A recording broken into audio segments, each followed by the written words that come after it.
Hello, I'm Eagle Gardens 1 on Instagram, and this is fucking talking shit with Eagle, episode 325. I hope you had an amazing Tuesday. I did, even more so. We have an amazing guest with us tonight, Jenny Beth Dills. Hello, how you doing tonight? You want to tell us how you're doing, and of course, where we can find you, please. Hey, you guys. Yeah, I'm doing well. Thanks for having me. I am grateful and blessed today. You can find me on Instagram at Jennybwsp. You can find my company, Dr. Murphy's Extracts, Kind Canna, and Her Story, the show on Hayes Radio Network. Nice. How you doing today? And what do you have in your pipe there? I guess should be my first question.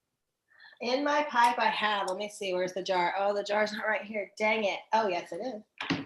So I actually have some Mac 1, and this is not usually a strain that I am particularly excited about. It's just not what gets me going. But my friend in the Bay, Tree Crew, did an amazing job with this. I don't know if you guys can see it, but it is that nice buttery terp profile. It's I'm enjoying it. I'm not mad at it at all. It's nice. It's always good smoke there. Always good cannabis. Always good cannabis. Yeah. So extracts. How how did you get into the extracts field? So I got into the extracts field because honestly, I'm a medical patient as well. And so I've always been a smoker. I started smoking obviously recreationally because I just really loved weed, like we all did growing up. But then I realized, even then it was kind of like a mental health escape for me. But I was diagnosed with PTSD in like 2014.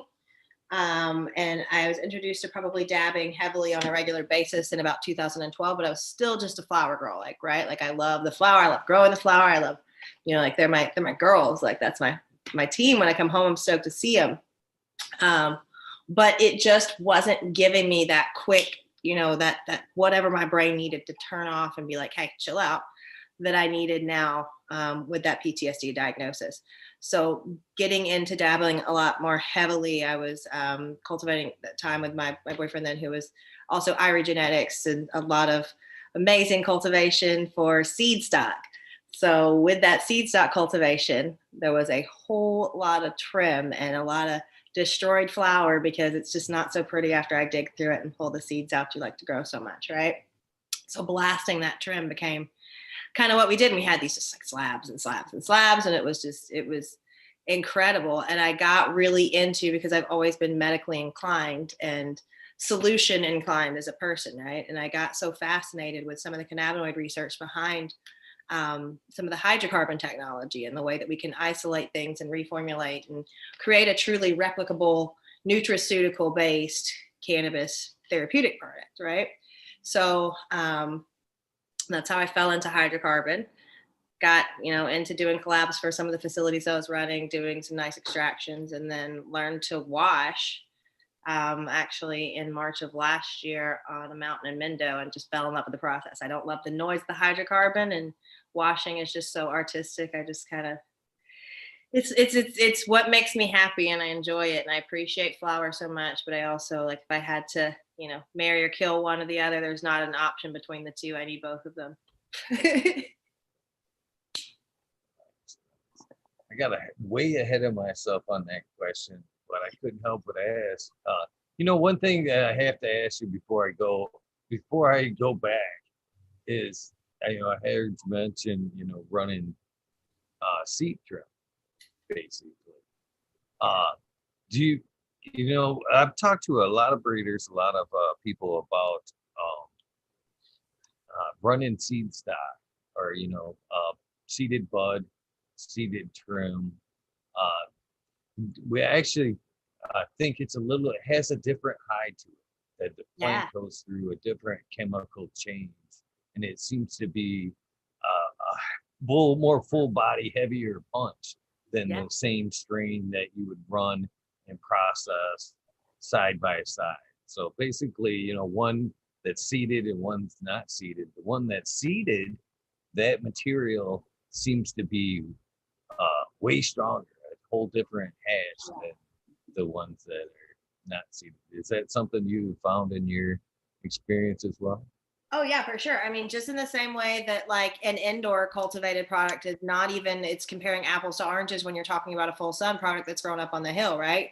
It's such a different product when you let the plant do what it's intrinsically, trying to do, and you let it finish and you let it go through all those genetic expressions that take place when you're producing a seed crop, and when you're truly going through all the phases the plant is intending in its life cycle, you just get a different product. And I honestly love seeded wheat.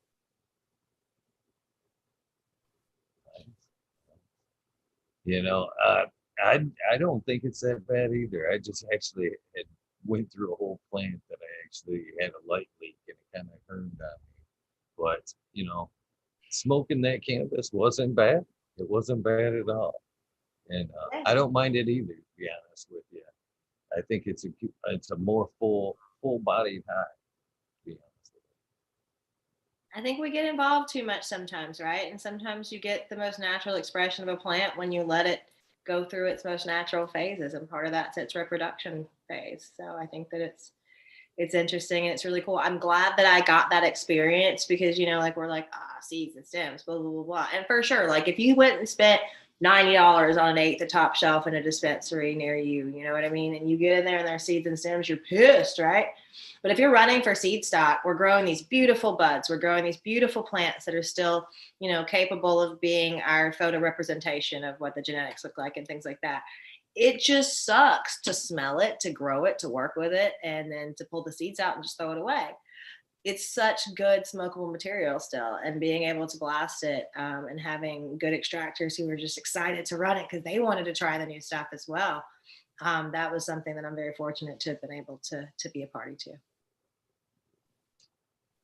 I've been on very much on the record of saying there as well is that, we talk about, the difference between the old smoke and, currently what we're smoking. We're like, oh, there's something missing.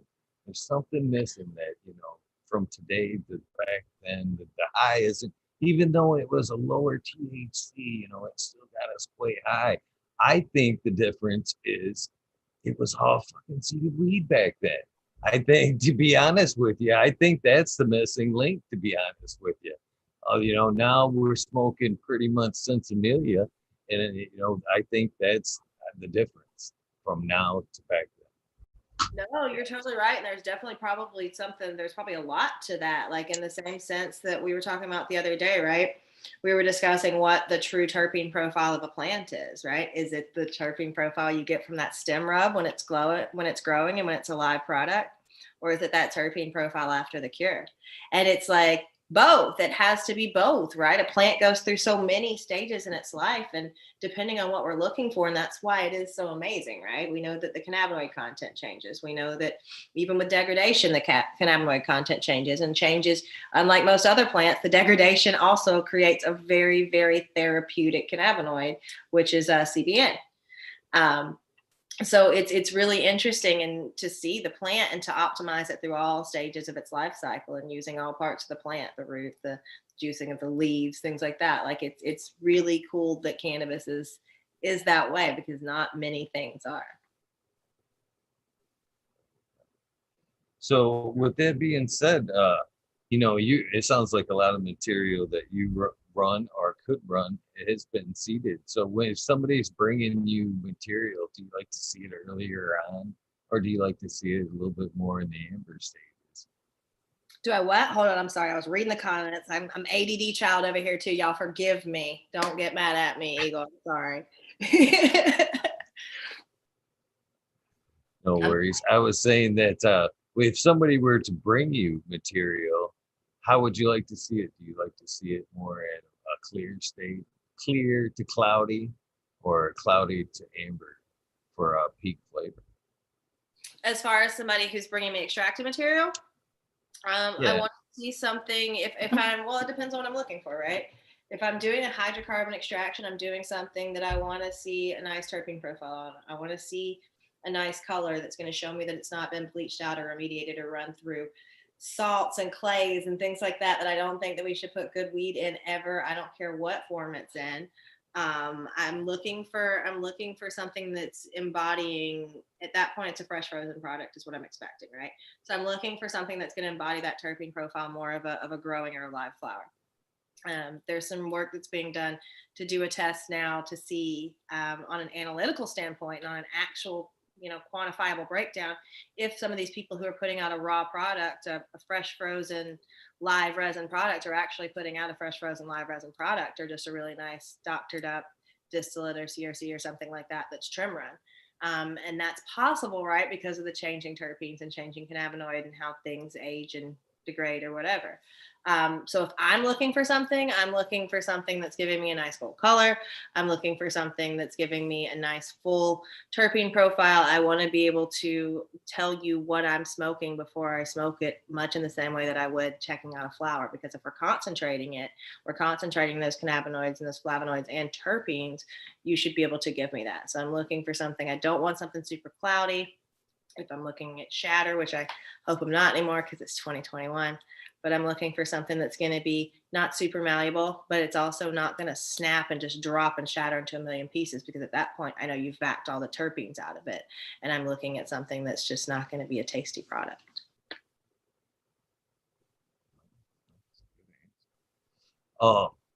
So I guess let's revert back before we go too deep into extraction. I guess let's get back to the beginning. Got to get back to the beginning. We always start at the beginning. So when exactly did cannabis come into your life? When was your first time that you used the plant? Way younger than I hope my son is when he tries it for the first time. But I was probably smoking every day by about the age of 12. I grew up in a really small town in South Georgia, and y'all, there's not a lot to do there.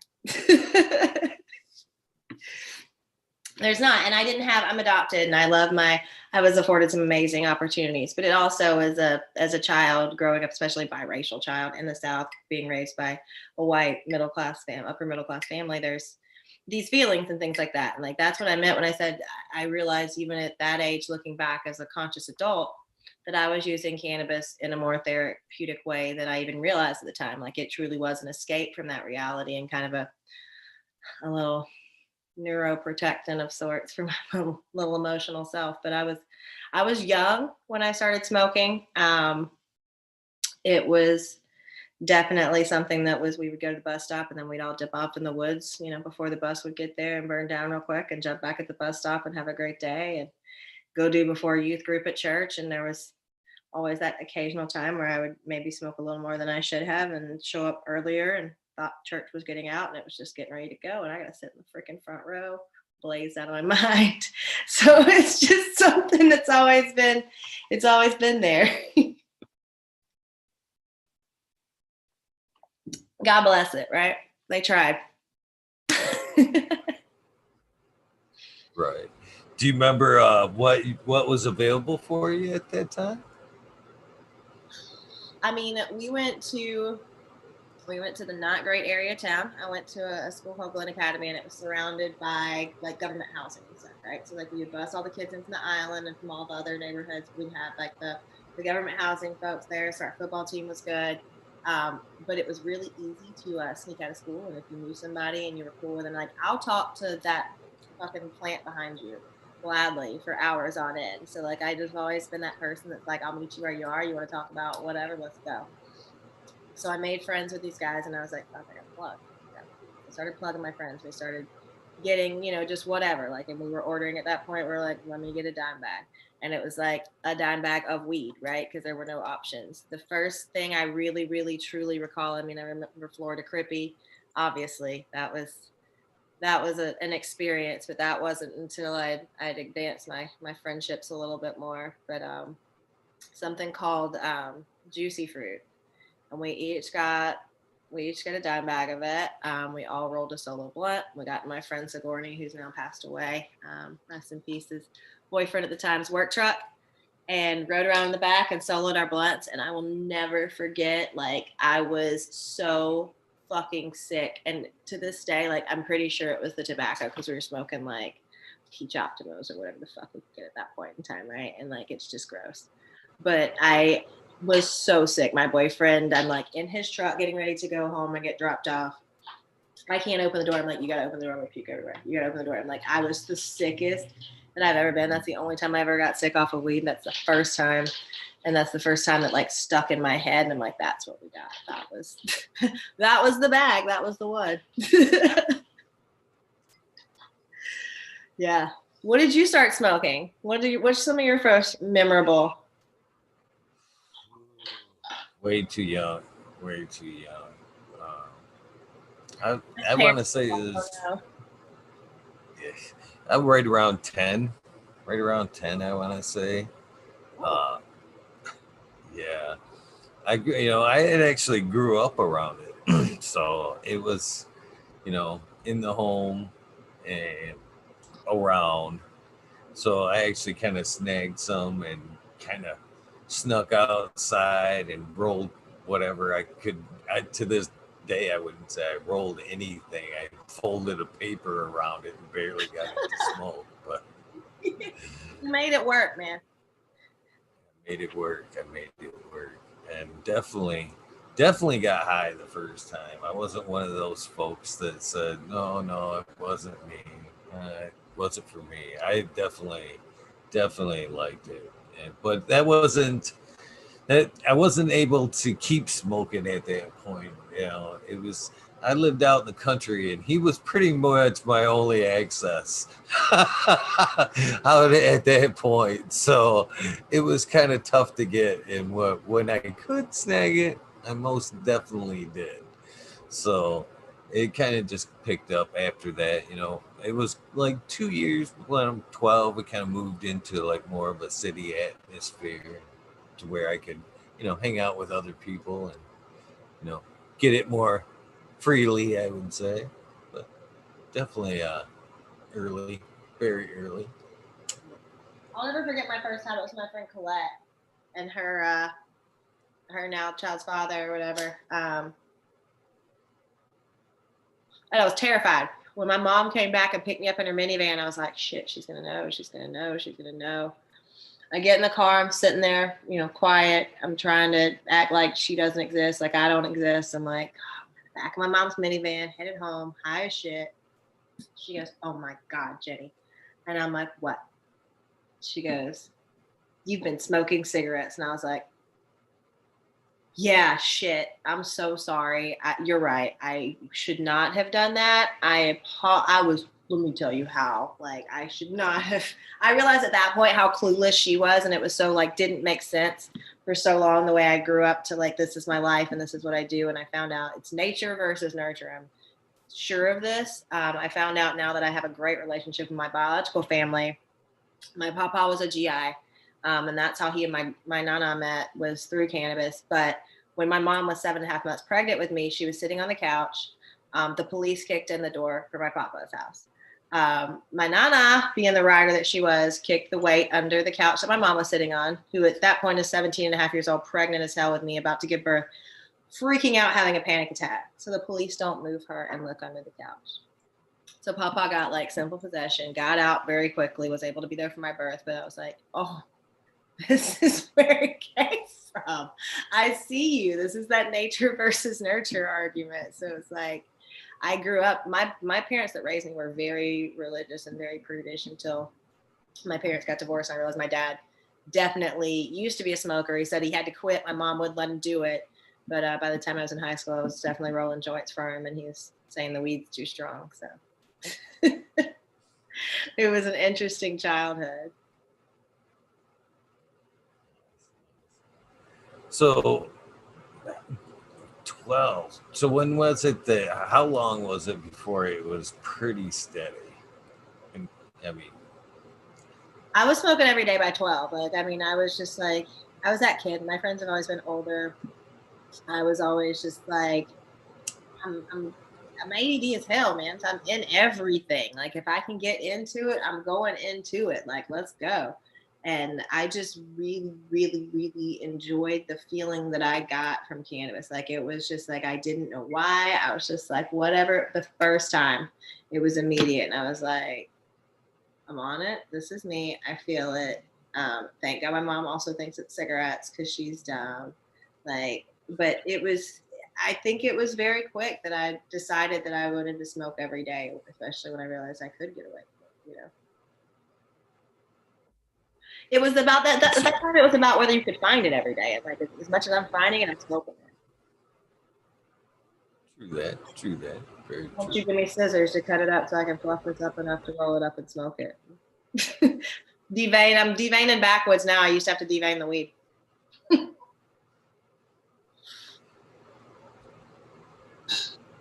You smoke hash at all? How do you feel about traditional hash? I love hash. I love hash. And yes, traditional hash I'm crazy about. I I actually it's almost time. It's almost time. I've done a few episodes of where I've made hash. It was like September. I did a 13-hour special where me, Boom Farms, D420K, and Smokey the Bear 2.0 made hash for 13 hours on the air. Well, they hung out for about 8, and I went to think the full distance. But I it's past time. Once I make it, it's like hash on everything. Even if it's like good weed or whatever, it's still it's I'm putting some in my joints. But yes, I absolutely love, love some hash. Um, yes, 100%. Yeah, I got way more into the traditional side of hash when I went to Barcelona, and just being in Europe, obviously the flower sucks unless it's cauliflower, but allegedly, right? But the hash culture is amazing, and I actually got to had Mila on the show on Valentine's Day, and so I smoked some true spliffs, and I'm a big fan of chilling, but I felt like having a conversation with Mila, I have to smoke spliff, got to smoke what she's smoking, so it's a different high. It's more like it's that meditative, like it's a beautiful high. And I know that sounds cheesy, and I'm a girl, and everybody's like, oh, but it really is. If you haven't smoked like chillum and smoked it in a way that is truly celebrating the plant, it really is true. It's amazing. It's a different high. Oh, it is. I always call it the hash coma. I'm always in kind of a hash coma after I've made a batch there for a month or so, just because it's always in everything. And I love Mila. I've been on the show a couple of times, and by far some of my favorite episodes and sound bites. She's got my favorite sound bite. But what a sweet lady. Well, she's my favorite memory, and like literally my whole when we as a team next level won Davadu in 2019, and I went up to get the award. She leaned over, she handed me the award, she gave me a big hug and like kind of a kiss on the cheek, and was just like, it's really nice to give it to a girl this time. And I swear to God, I still get chills thinking about that. That is the moment. That was like one of the most amazing moments. I'm so humble, and all I could just say, I just looked over at the whole crowd, and I was very sheepish, just like, thank you. I took off and went to go cry in the corner and call my partner. I'm like, we love you. It was, but she's one of the most gracious women, and I appreciate her so much. There's a lot of really cool women who are doing stuff in the space and have been busting their asses. Miss Jill, Mila, and that's kind of why I started the show, was to tell more of those stories, because when I got here 10 years ago, it's from a legal side, right?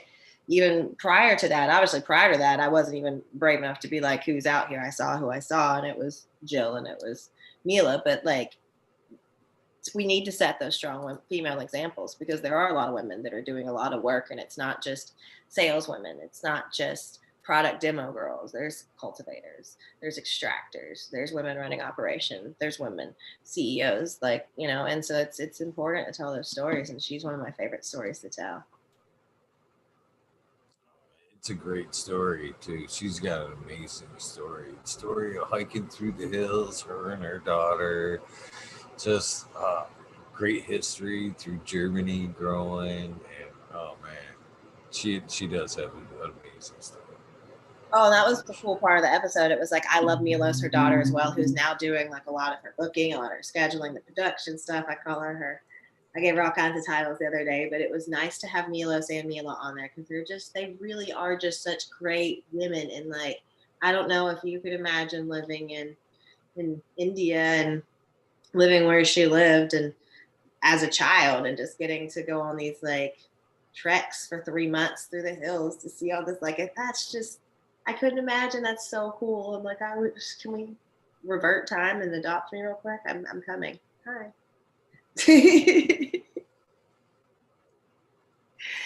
What do you got running back there? This girl behind me is a barbecue gorilla version 2. And then back in the tent, we have some Orange Boss back there. Over my shoulder back here, we have a mess of things. There's some Fort Jefferson, some Tiger King. Tiger King. The Tiger King. The Tiger King. Free my friend Joe. It actually came from his hometown.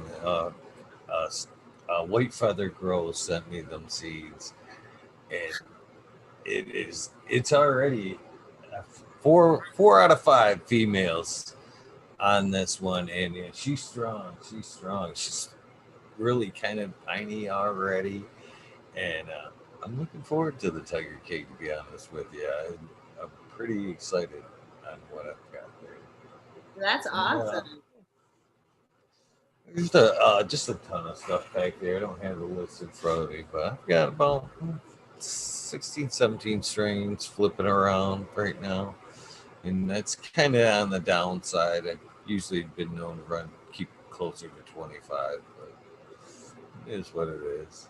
I get the impression you might be a genetic hoarder. There might be a cabinet full of beans sitting back there somewhere that are just like cataloged and not going anywhere ever, huh? Man, you gotta have tons of seeds. You know, I've ran quite a few, and I've never found that one. And this month alone, I've popped probably 12 new strains that are up and coming. So, what are some of the old go-tos that you love forever? What's that? What are some of your go-tos that like you're gonna love forever, like your favorite stuff to work with of all time? That's not a fair question, huh? Not really, because where I kind of fall in here is I've been a tester for a long time, so nothing here is ever really permanent. I've had 9-pound hammer stayed around for a while as a special strain there. But that one was heavy indica. 9-pound hammer. Pardon me? 9-pound hammer. Jinx definitely did a great job on that one. I don't blame you for keeping it around for a bit. No, and I had the original. When I got them, they were still testers. So the one I got was the AFGU times the Hell's OG, and it was strong. It was really strong, heavy indica. It kind of smelled like a melon, kind of like a muskmelon, and had the taste of like a baby aspirin. You know what I'm talking about when I say a baby aspirin? It's like an orangey kind of almost.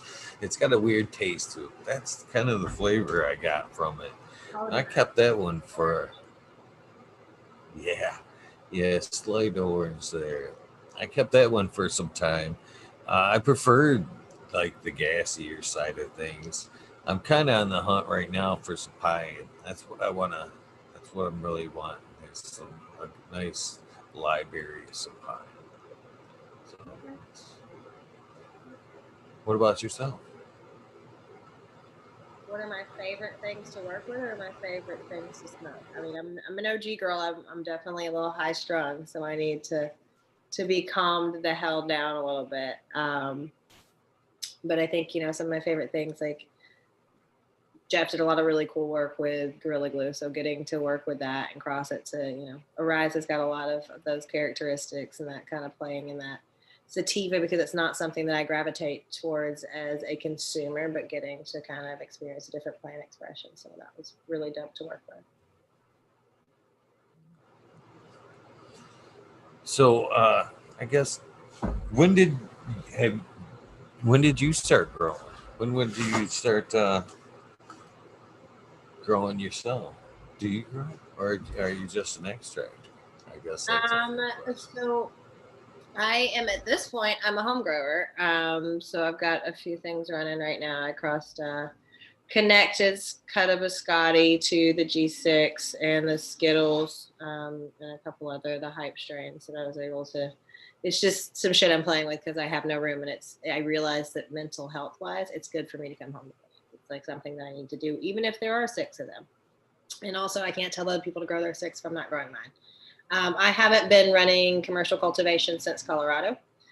So basically, what I do in a commercial cultivation sense is I come in and I do process optimization, I do pesticide training, application, worker protection, safety standard application, and do overhauls of procedures. So like changing your dry and cure process, helping you rebuild and revamp. Like Levity was one of the facilities that I worked with in Colorado after their second seizure for Eagle 20. They were really unfairly affected because they were Mickey dog, do not cry. My dog's over here being a diva. Sorry. Or there's gonna be an earthquake or something. He's warning me. Whatever happened. But yeah, so they were the only ones who were publicized, which is really shitty because after they were put in the news the first time, they were like, "This is fucked up. Why are you doing this? This is not. Hold on. This is not okay. We weren't told this wasn't okay to use, and we know now that Eagle's not cool to use, and we know all the reasons why it's not cool to use, but we didn't know until we knew, right?" So because they were the only one publicized and they were publicized twice, after the second time the news came back and they were like, you know what, you're right, that's really shitty, we're not going to do that anymore. And they were like, wait, now we're the only one publicized. So going in and overhauling them immediately was really important because their ass was on the line. And that facility is still in operation today, and I'm really stoked to say that. But it was a literal change in everything they'd done, all the IPM and things like that. And so I am a process girl. I'm trying to optimize. I'm trying to make you sustain. But I'm also been very fortunate to be taught by some of the best in the industry. But I'm also nice enough to say when I don't know and I'm not the best person, and I can go find somebody and get you the information that we need. So it's really, I'm a process girl. I don't want to say that I'm a master grower because I feel like that's also a masturbator, and neither of those things are fair. So I love what I do. I'm grateful to be here, but I'm not, like I told you, I was like, you're not going to get any grow guru knowledge here. I can tell you how to get your process optimized. I can tell you how to build and create I do a lot of building facilities. I'm doing a cultivation build out for the Cali connection right now in California on the regulated side for nursery and cultivation. But that's my thing. That's more of my avenue now. That's quite an avenue right there, for sure. But Sounds. I yeah, bet it's originally I was doing keeping you farm very work. busy. Yeah. I mean, originally I was a 19, 22-year-old, 30, 20, not, I'm not 32, 22-year-old at the time, growing in Georgia black market. And thank God for things like green crack, and thank God for the yields of Blue Dream. And those two really, truly, because that's what financed our move. We sold the last crop there and moved out to Colorado, paid 3 months bills, and I miss it. That's awesome. It was a lot more fun. We made a lot, but I'm an adult. I'm trying to run and build something that's a little bigger than me in my pocketbook today. So How was living in Colorado on what I'm sure was, the cowboy phase? when the West was wild, it was dope. I bought my first bag in Colorado when I like the day I moved there, and I was obviously not supposed to be able to do it. And I was just like, hey, can I just like see your store? Like I moved here today. Like here's why I moved here. Like this is whatever. And like I'm just this little girl from Georgia, like doe-eyed, like yeah, I've never been to Colorado. It snowed on the way in here. I've never seen fucking snow. Like I'm on one. And as I'm rolling into the store, they're like, come on in, come on in, come on.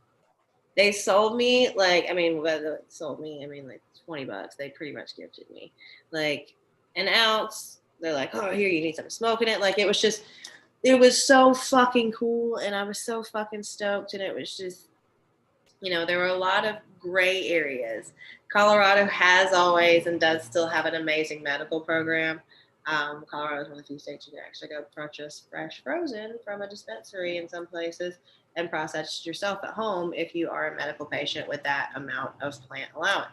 So they do foster kind of what you need to do. And I was a caregiver there from 2012 until I left in 2019.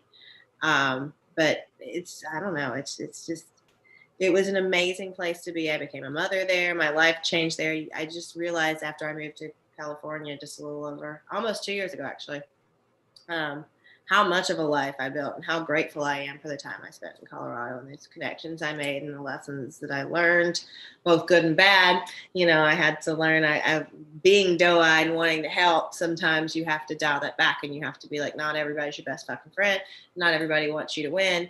And so it was about finding a balance in my own personal career and learning my own boundaries. And I'm grateful for all those lessons that I had there. And it's a great place. And I get so fucking mad when people are like, oh, dry Colorado weed or Colorado weed sucks. You can kiss my ass. There are amazing cultivators, amazing breeders, amazing work coming out of Colorado. And I don't think y'all understand how much of the things that you enjoy started in fucking Colorado, but you should Google it because Google knows. I'm not going to drop anybody's names because I don't want to fight other people's battles. And I want to kind of bring the genetics community together. And that's kind of why I've always been in that side, because I can get along with all of them and they can't get along with any damn body. So that's always kind of been I'm like, let's play powwow. But I now know when the hell to step back. I don't speak other people's business like that. But there's some amazing cultivators. Dank by Pank is one if you're looking for a regulated one. They were one of the first cultivations that I actually certified for their work protection pesticide stuff. So they're amazing. The Shula OG, Shula GMO is some of the live resin I'm smoking on now, and it's amazing. So how do you feel about rosin? Is that something that you're bringing into your fold? Well, I was looking for the rosin tray. Okay. So Groovy Gravy, Colorado, yes. Liquid tea, essential extracts. I love rosin. I love washing hash. So personally now I wash hash because I was fortunate enough to have some of the greatest teach me, and that was I got to learn on a mountain in Mendocino, which was just an experience. But just when you wash and press, right? Like it's more of an artistic thing. It's more of you get the trichome structure that you're getting from the plant. So it's when you're breeding for hash or when you're looking for trichome formation and a terpene profile, it's actually going to come across in the oils that are attached to the trichomes because water, we call it solventless, but it's a polar solvent, right? But there's just such a nice instant reward. It's that of pulling the bag up and you see all these heads. And, just the whole process is incredible. And just watching it just melt down. And it's just, yeah, I fucking love rosin. Can I cuss on the fucking Talking Shit with Eagle show? It's in the title. Please do. It's in the title. Yes. Absolutely. So yeah, I absolutely. Do you are you using a machine or are you using a big can and a paddle? I mean, what's your method like when you're washing? All right, some level. And I also do commercial production. So what I was taught, I love all the guys who get in there and brew with the paddle. I feel that, but I feel like for commercial production, you really truly do need to do larger scale batches. And I learned on a Bubble Magic.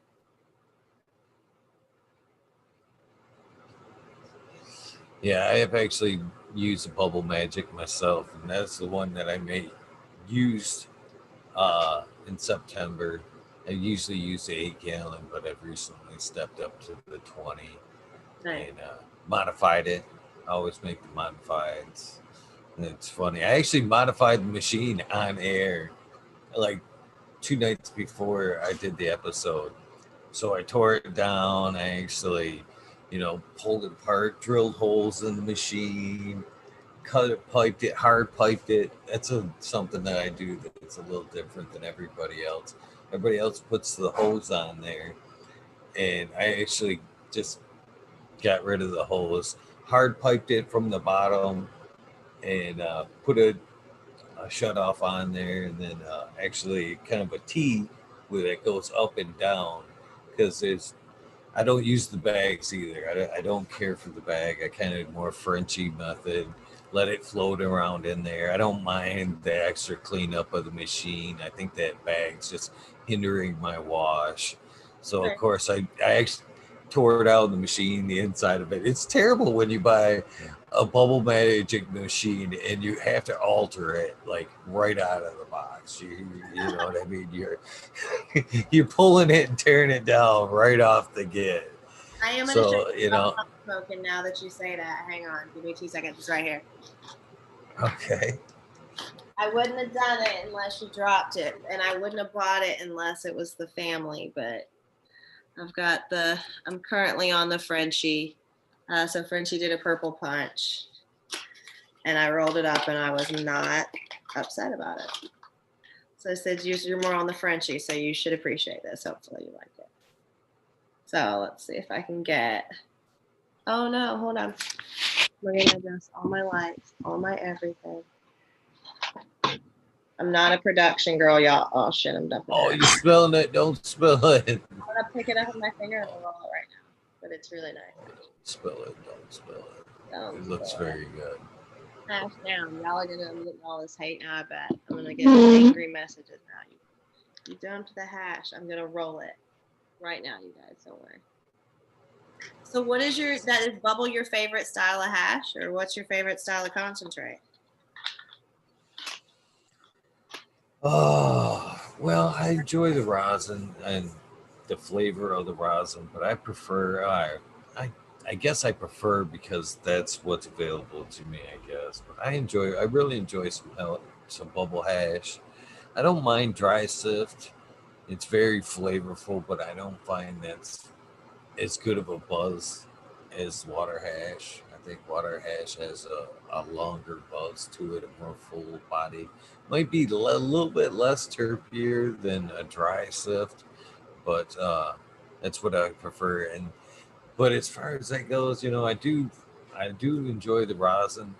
I don't have a press, so when I'm buying it, it's buying it. So it's painful. It's painful to go buy rosin, so I'm still at my hash phase. And that's another thing too is and I guess this is hard to talk to with the hash artist, but it breaks my heart to go through that phase of washing, and I've reduced it to something I've already loved, but then to see it go into the rosin machine and press one more time, it's like really it was good before, but I mean we've got to one more time. Well, and see, and that's an opinion. All right. Here's the part where not everyone loves me, not everyone always agrees with me, okay? But rosin, you notice it's picked up definitely a lot in popularity over the last, latter years of solventless technology becoming a more commercially sought after thing. But do we not remember when people started pressing things that didn't melt? So full melt and something will actually melt properly in that situation, right? Like in a sift situation, without the press, is a different kind of caliber of hash. Rosin is incredible. People who make rosin are not all doing it because their shit doesn't melt, but some of them are. It's just it's a different, but that's not either a testament to, even a testament to the extractor, right? Different caliber of product and not quality caliber, different trichome structures, different heads, different cultivars are just the best for certain types of extraction, and not everything can be extracted the same way all the time, period. And it's I just agree. that's the nature of the plant. It's a plant, and there's still always a natural aspect of something that's not ever going to be 100% homogenous. And if it was, we wouldn't like it. We'd all be smoking the same thing, and it'd come in a black bag, and it wouldn't matter. We'd just buy however much we wanted because it's all the same. Well, I definitely agree with you, and there's definite levels to attack on different strains. That's for sure. Even at a hydrocarbon level, there's different ways to go about, getting Yeah. exactly what you need out of it. For me, if it's a new strain, new cultivar, for me, I actually do a test run in a small batch. I've got some 1 gallon bags, and if it don't pull well, then I don't waste my time. I'll take that over and I'll dry sift it and try to catch as much as I can out of it like that, or I'll send it to a hydrocarbon extract artist that I'm friends with and trust. Keyword being trust. uh, No, man, it that didn't feel that great. The trust is important there, huh? it is. It is. At least for me, I've had some not so great experience with some of them, but I've had some pleasant experience with some. Um, so yeah, even with the hash, putting it in the bubble, there's different ways to attack as well. But I just, as far as like extracting it further, you know, I would rather keep my hash. To be honest with you, I'd rather turn it into a temple ball or just work it in another way, but to keep it in its bubble form because I'm happy with it like that. You know what I mean? If I want rosin, I would think I would prefer a flower rosin. I would want, Really? yeah, to be honest with you. More terpier, more of the oils, more everything in it. More, I think it would But be, flower rosin tastes like popcorn, burnt popcorn smell. Am I? yeah, Are you mad at me now? Don't get mad at me. We were doing so well. I was about to pull my temple ball out no, and show you. We were getting so close. Don't get mad at me. But yes, I've always felt like flower rosin smells like popcorn smells like old shitty hash rosin used to smell like what you know popcorn smells like when it burns when it tastes. I don't know. Don't get mad at me, everybody. What's up, Brandon? no, to each your own. But No that's worries there. amazing. Do you make a lot of flower rosin? I mean, also it's fire in, fire out, so I'm sure your stuff that you're growing presses out beautifully. I've also probably not tried the best flower rosin, so we'll get back to it too. I don't press anything here yet. I'm actually still. I would up until as of late. I've been on the. I haven't even been dabbing that much up until I started doing this, and then it became a little bit more frequent because I was doing this. Everybody was kind of dabbing, so I started dabbing once in a while. You know, then it became more and more frequent. Somebody sent me a rig, and then it was like on after that. I was like, oh no, here we go. So I've been dabbing quite a bit lately, but up until then, it was like I said, I'd prefer a nice worm, a nice full melt worm in the middle of my joint. That's just the way I like it. Even maybe a small bowl, a little bit on top of a bowl, but moreover, a nice worm in the middle of my joint. Even in a roller, I put a little bit in there. I drop that worm right in the center, put a little bit more in there, and it's just right down, it even burn all the way through. You have no clue how excited I am that you just said that. So like, I know everybody's on like this donut tech and blah blah blah blah. And I'm like, but this has been going on, and it was called a worm, and everybody's like a worm. So for you to say that makes me so happy. That's exactly what it is, and that's if you know, you know. What is this? What's the sacred geo here? I love it. What's the tattoo? That's dope. Oh, that's flower of life there. And I And have then what's the Metatron's cubes over here. But very cool. it's my favorite. Well, on my arms, I think Hamza is one of my favorites here, but I'm actually covered. Covered. Yeah, I guess if we're doing arms, my favorite on my arm would have to be, and it's supposed to look, kind of hand done because it is. But it's A. Parker D. So Augustus Parker is my grandfather. Parker Dennis is my son. So that's like important. But I've got like my moon phases and try to. I guess Callie's going on my wrist next. I've got a. I hid everything because I grew up, like in the South, and it was all like I was taught that like I should have my tattoos in places so they could be hidden so nobody knows that I have tattoos. So I've got like my ribs, and then in response to that, I now have a bunch of painful fucking tattoos that are well hidden. It's funny. I went with that same thing too. The first ones were all, under the sleeve, barely poking out. And then once I broke that barrier, once I got this one here, it was all on after that. You know what I mean? It was just, I don't know what actually triggered, but I'm covered now. I'm not covered, but I'm pretty covered. From like to my toes to my hips. What Both was the most legs are. painful spot for you? Like honestly, which one got you? There's probably one spot on the inner thigh. I mean, like right up in the thigh there. That was like And that's it soft. was. Oof. Yeah. That was bad, and then the ribs the second time because he had to go back over it. And it's for like from my arm under my armpit almost down to my hip, and I had it done it all in one sitting. It was like almost 10 hours, and Yeah. it was like being dragged down the road, a gravel road.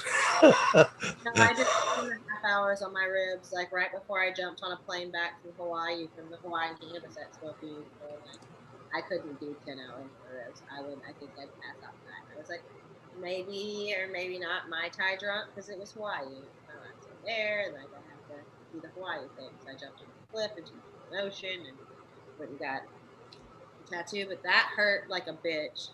The white, so white is spicy. I've realized that I don't care where it goes, white shading is spicy. I got it done on my sternum though. That was not my favorite time. That really wasn't probably my favorite tattoo. That was a tender spot as well. And it's funny you bring up color type there. I actually have an eagle that goes from shoulder to shoulder and then down past my sternum there. And it was all done. It's full color, full color. I mean, full color. And it was all done in 2 weeks. I had the outline done in one day. I went back in 3 days and had more color put in it. Basically the blacks and the grays was put in, and then I went in under I think it was day 12 and had the rest of it put in, and it was still healing, and it was just raw right there in the sternum area. And he says, "Well, I think that's all I'm gonna do for today." And I was like, "Yeah, thank you." Thank you. That was the first time I was like that close from tapping out. I was so close from tapping out. That part where it goes numb and you're like, I don't know if this is a good thing or a bad thing, but thank fucking God I can't feel it right now. My foot was rough too. I did my foot in college. And then my little redneck ass got in a fight right after that too. So there's also a nice cut right above it that I had to deal with, and it kind of bleached some of the color out. It sucks.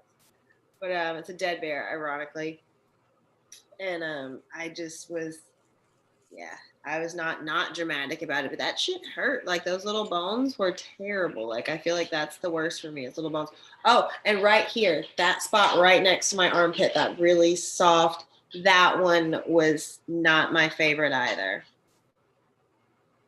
Yeah, I kind of forget about the armpit there. As far as I mean, I've got it barely goes right up in there, and that That's the little only part that molecule. fucking sucks up there. Yeah, I would. Who is it? Steve O's got a armpit tattoo, and I was like, there is no way I would go deep into the armpit like that. That is definitely from just that little bit of area right there, and it coming up. from here. I think it's about to here in the armpit. So I think it would, yeah, I wouldn't go into the armpit for, Yeah, that would no, probably be the last spot. If I, it's I mean, not I would good. have to be. Oof, no way.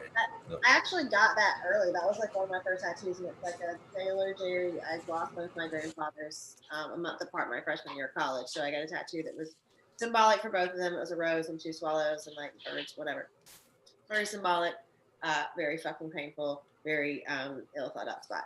So when they got here, it was just literally, God, it just hurt. And she was so heavy handed and it hurt. So I got in a fight that night too. Young me was, listen, this is, nobody said this industry was always cute and nice and congenial, whatever. I've grown up and I'm a much nicer, kinder, gentler me now. So it's definitely like got scarred up, but it was the most tender spot. And because there was so much line work and then they had to shade right there along the line work, it was just, I won't touch that spot if I don't have to anytime soon at all. How high was the cliff jump? It wasn't that high. It wasn't a huge one. It was like the mermaid, whatever, off of Waikiki.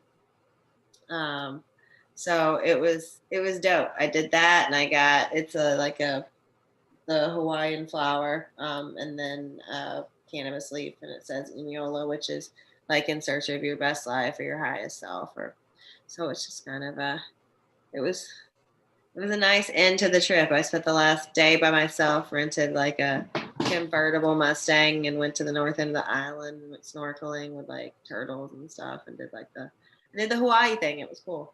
Cannabis has taken me a lot of really amazing places that I didn't think I would go, and I definitely didn't think like if you would have told me I was going to go here, and I was going to go here for weed like 15 years ago, I would have laughed in your face and probably like made fun of you in class.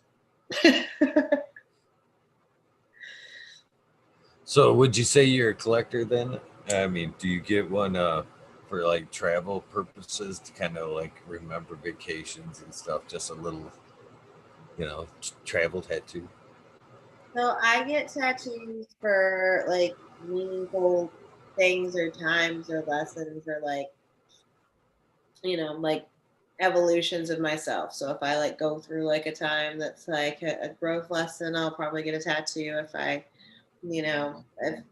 Hawaii happened to be something that was kind of a personal growth experience as well. So I felt like I wanted to kind of acknowledge that and get tattooed. It's also sometimes something like I try not to act out as an adult. And so sometimes if I need to act out, also I'm like, fuck it, I'm going to get a tattoo.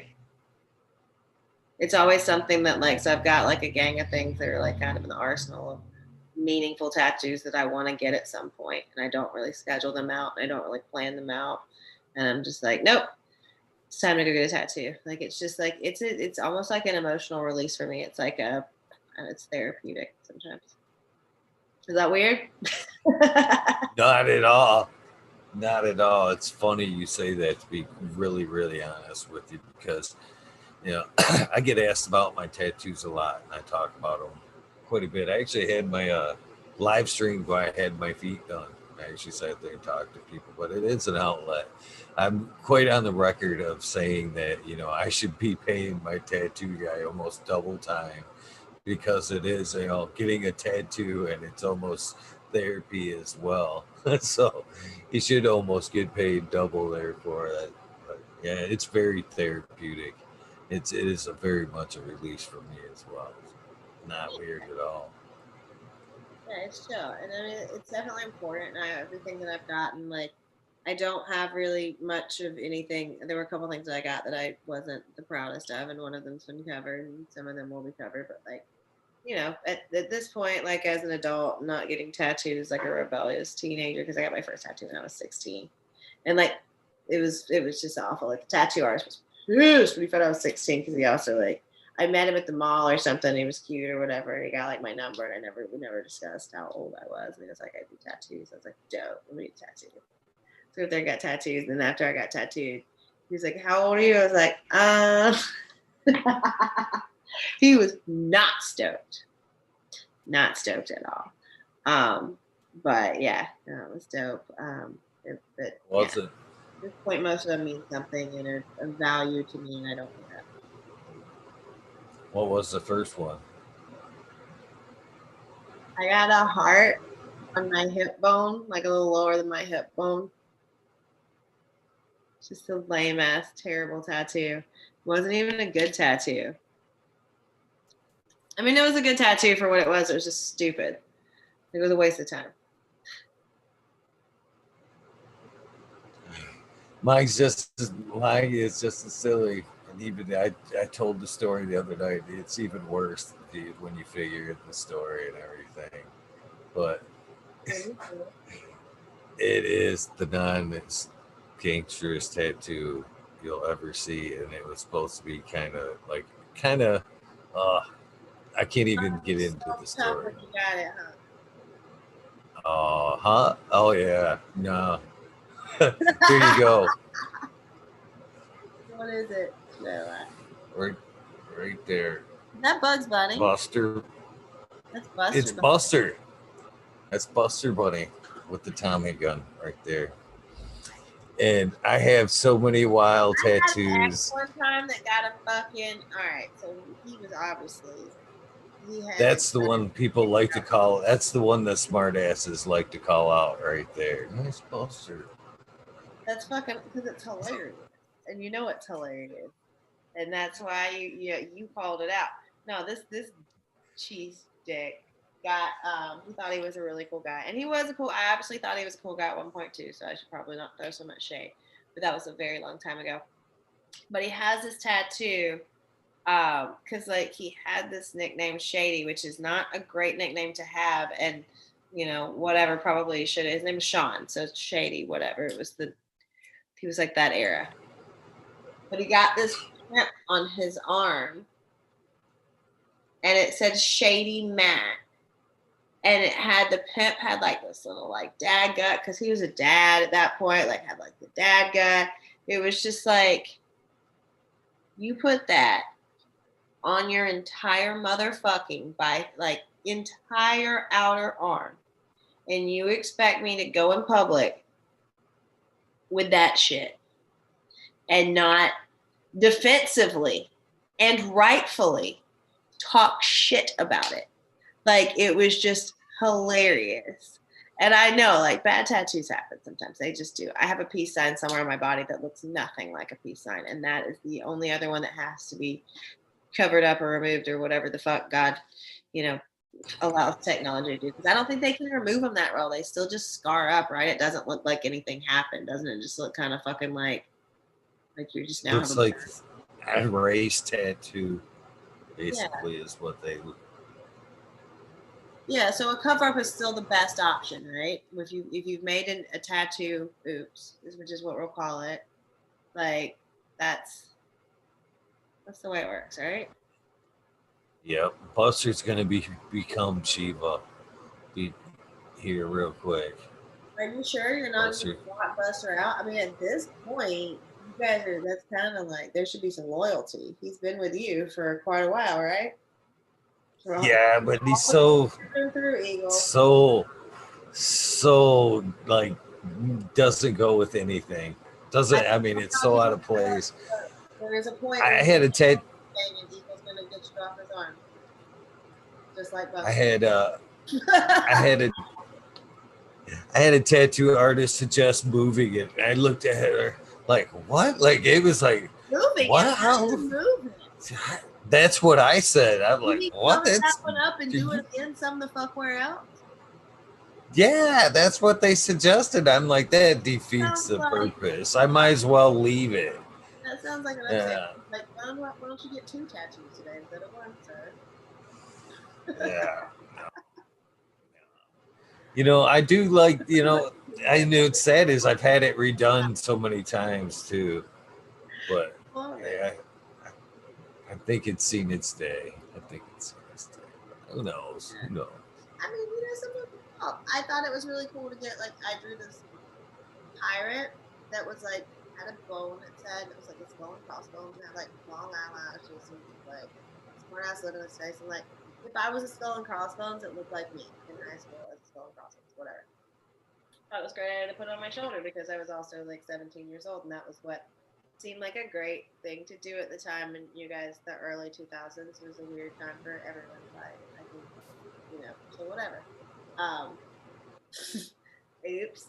It's now covered with a much more appropriate, like lotus flower, steely, dead tattoo that's way more representative of me as a person and not this goofy shit that I thought I was being a smart ass with. But I really truly did. I thought I was a smart ass with some of the tattoos I got, and I was a smart ass, and now I'm an adult, not a smart ass. I realized I was a dumbass for it. I love my tattoos, so like they do represent the journey of your life. At some point, I think they do put off people, but at this point, I think they filter out some of the folks that I probably wouldn't associate with anyway. So I think it's the that's the older, way. yeah, I think the older I get, the less I just genuinely give a fuck. You know what I mean? Like, unless that opinion is presented to me on the memo section of a check, um, it doesn't. It holds a little less weight these days.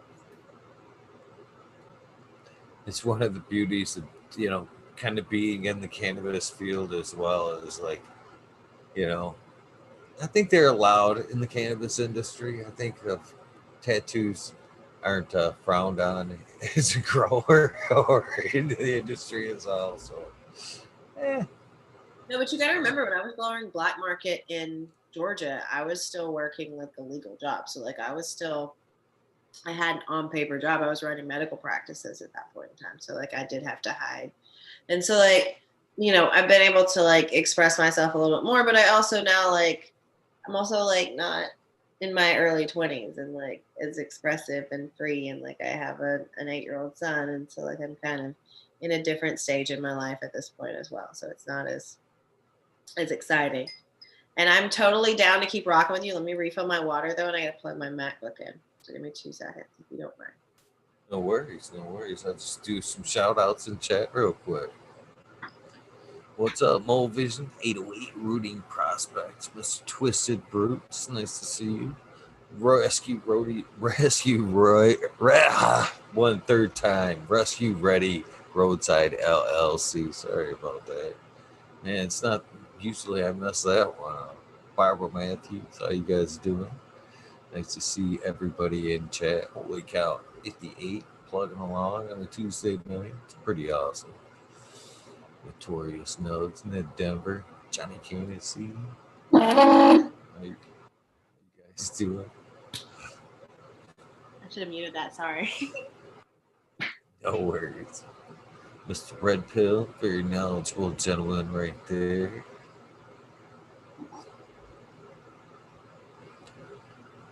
Last PPJ15. There's one I don't get to see that often. It's Madam T. Miranda Family Farms. And a lot of people hanging out tonight. It's pretty awesome. Yes.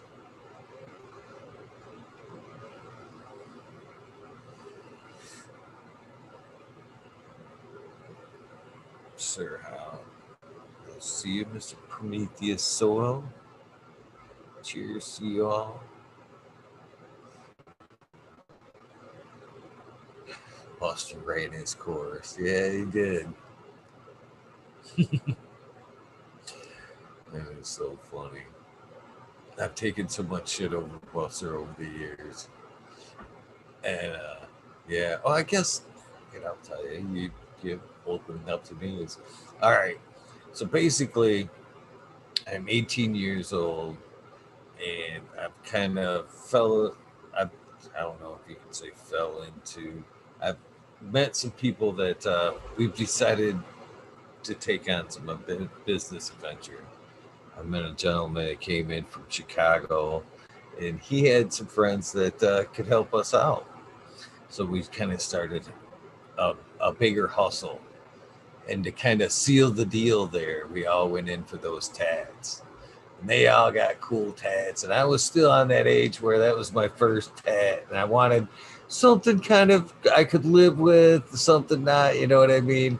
I don't know, but I wanted it to have that gangster feel. That's why he's got the Tommy gun to make it even more laughable. And so, yeah, that was the first tattoo. It was like to seal like a partnership between us guys there. Yeah. So, yeah, Buster was the one that. You're selling me on the Buster tattoo, though. You're doing yourself a service here, my friend. Because now, like, I don't know, welcome to be my friend. I'm a persistent person.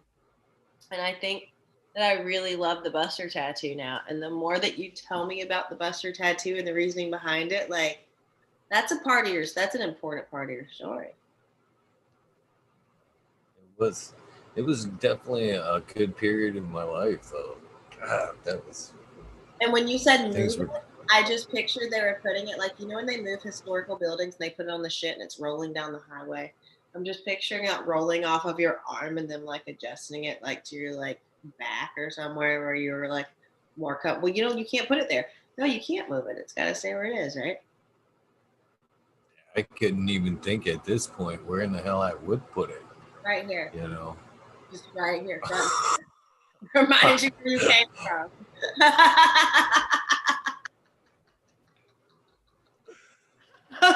Just here's just going up the chin too. You know what I mean? Let them know how you're coming right out the gate, okay? Oh, that's too funny. Too funny. Yeah, I don't know. Relocating a tattoo. That's the first time I've ever heard that. You know what's funny is when they said it, I was like, high as shit.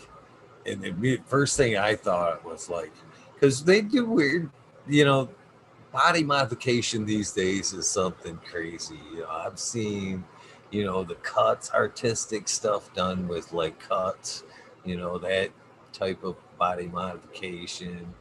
And I've had seen people that's actually taken off their nipples so they can have that tattoo cleanly through there. Yeah. So when initially when they said move it, I actually envisioned like almost like a skin Like grab, they were just gonna like do a skin. yeah. Is that what they meant? That's not what they meant, huh? They meant doing another tattoo. No, yeah, they were trying to just move it somewhere else. I was You like, said oof, there's no removing way. nipples, and it got very uncomfortable for me, and I hope all of you guys too. And thank you to your people for sharing my Instagram. I appreciate that.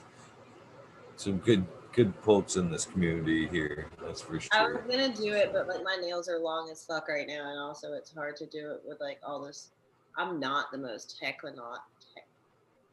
technologically advanced person, and I just would fat finger the shit out of it. Like, Well, I gotta tell you, you know, it's gotta be hell. You know, it was funny. This when he said extract artist, I looked at those nails and I thought it's gotta be hell I'm running making facilities bubble with. right now. Yeah. That's what I'm saying. The process right now. I'm running facilities. I'm in a good, cushy situation at this point, and kind of running and building facilities. So this is a luxury. So my nails are usually my natural nails, and they are never the fuck this long. Like, so these are my Valentine's nails, and I know you guys did not come here to see fucking my nails tonight. On talking shit with Eagles, but here it is, and here we are. And there's weed on them. But this is so I had to do a cut down on my natural nails so that they grew back out healthy again. So this is my second month, and this is the last time I'm going to have like anything that's not my nail on them. So she's like, "You want to just do them long?" I'm like, "Yeah," because they're just going to be for Valentine's. So they're like way more and way extra than what I actually do, and they're not my natural nail. My natural nail, I have to like. I also do Muay Thai, so I need to be able to put my hand in a glove and into a fist and into a wrap. So I can't have like this shit is not me. And my friend's like, "Girl, what are you doing the most?" I'm like, "I am doing the most." So this is me doing the most. And if you don't like it, I guess you get the Nice. yeah, I would have never seen the Muay Thai coming. Hats off no, to I'm you. an Much aggro respect. girl. I'm an aggro girl. That's pretty awesome. It's pretty Yeah. fucking awesome. All right. So when did you Actually, kind of rewinding a little bit, but when did you go from kind of wanting to go towards extracts? When did you focus on extracts? I mean, honestly, from an extraction standpoint, I kind of got thrown into those operations. It was something where um, I ended up getting into operations oversight for a facility that had an optional MIPS, and they decided to build that out. And so instead of just joining for that, I wanted to learn everything I could fucking learn about it before I advised them in it. Because even if I'm bringing outside people in, I need to be able to do that in a functional way. And so, like, kind of my standpoint behind whether I'm, overseeing everything as a director or, overseeing everything as a consultant or however I'm associated with the business, I need to be able to have a working knowledge and be able to understand the process enough to functionally guide the project, even if it's bringing in consultants, because we know there are people who come in and they're consultants every day and they don't know what the fuck they're doing. Like they had somebody was running 4 lights in their mom's basement and they're like, oh yeah, I'm going to come consult you on your facility. It's like, oh good, that sounds lovely. So it was something that I kind of dove into, and so then that turned into teaching and helping teach interpreting classes and doing hash classes and tours in the Denver area. And that also allowed me to kind of immerse more into the part of the knowledge that I already had, which is the terpenes and things like that, and how to meaningfully explain those to a consumer in some ways, but also allowed me to kind of oversee some processes that I didn't normally see and learn from some other people. And I've just been really blessed with the folks who've been willing to teach me and willing to show me the things. And it's been a great evolution, and it's been a trial by fire. I've kind of been thrown into some shit. It was like, oh, hold on, because we were growing and we didn't know how, and these people didn't know how to run businesses.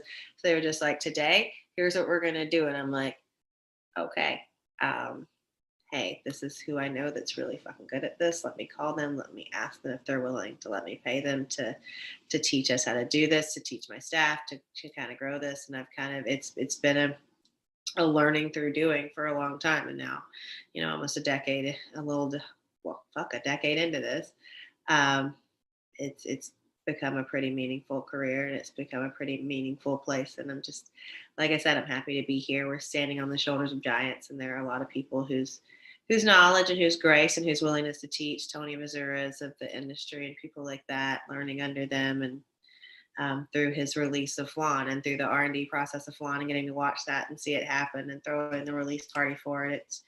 I've been very, very, very fortunate to learn from some of the greats in the industry. And I feel like my duty now is to kind of help and teach the people who deserve to have that knowledge and deserve to do well in the industry. And not that I'm the kingmaker and I decide who deserves to do well, but the people who truly are willing to learn and want to succeed and do things the right way, I'll help you kind of guide your processes and do things in the right way for a regulatory standpoint. So doing that in a replicable process is something different than doing it on necessarily a small scale in home craft or hobby scale, right?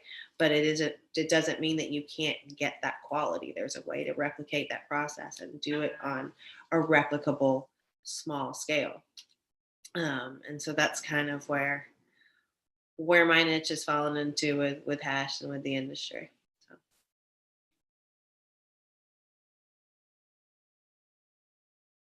uh I can't hear you. Hang on.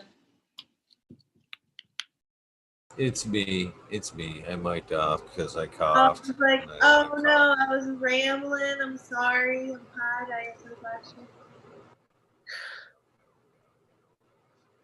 So it sounds like you've had a pretty amazing journey in cannabis. Hats off to you and putting in the work. Sounds like you put in a hell of a lot of work. Hats off to you. I mean, I think that's the best thing I can encourage anybody to do when they come into the industry is like come in willing to work, right? Like I'm not. That's why I want to give, and I hate to like when I'm asked questions like that, I hate to defer and be like, I've learned from, some of the, but I don't feel like I should take the credit from the knowledge that was freely given to me.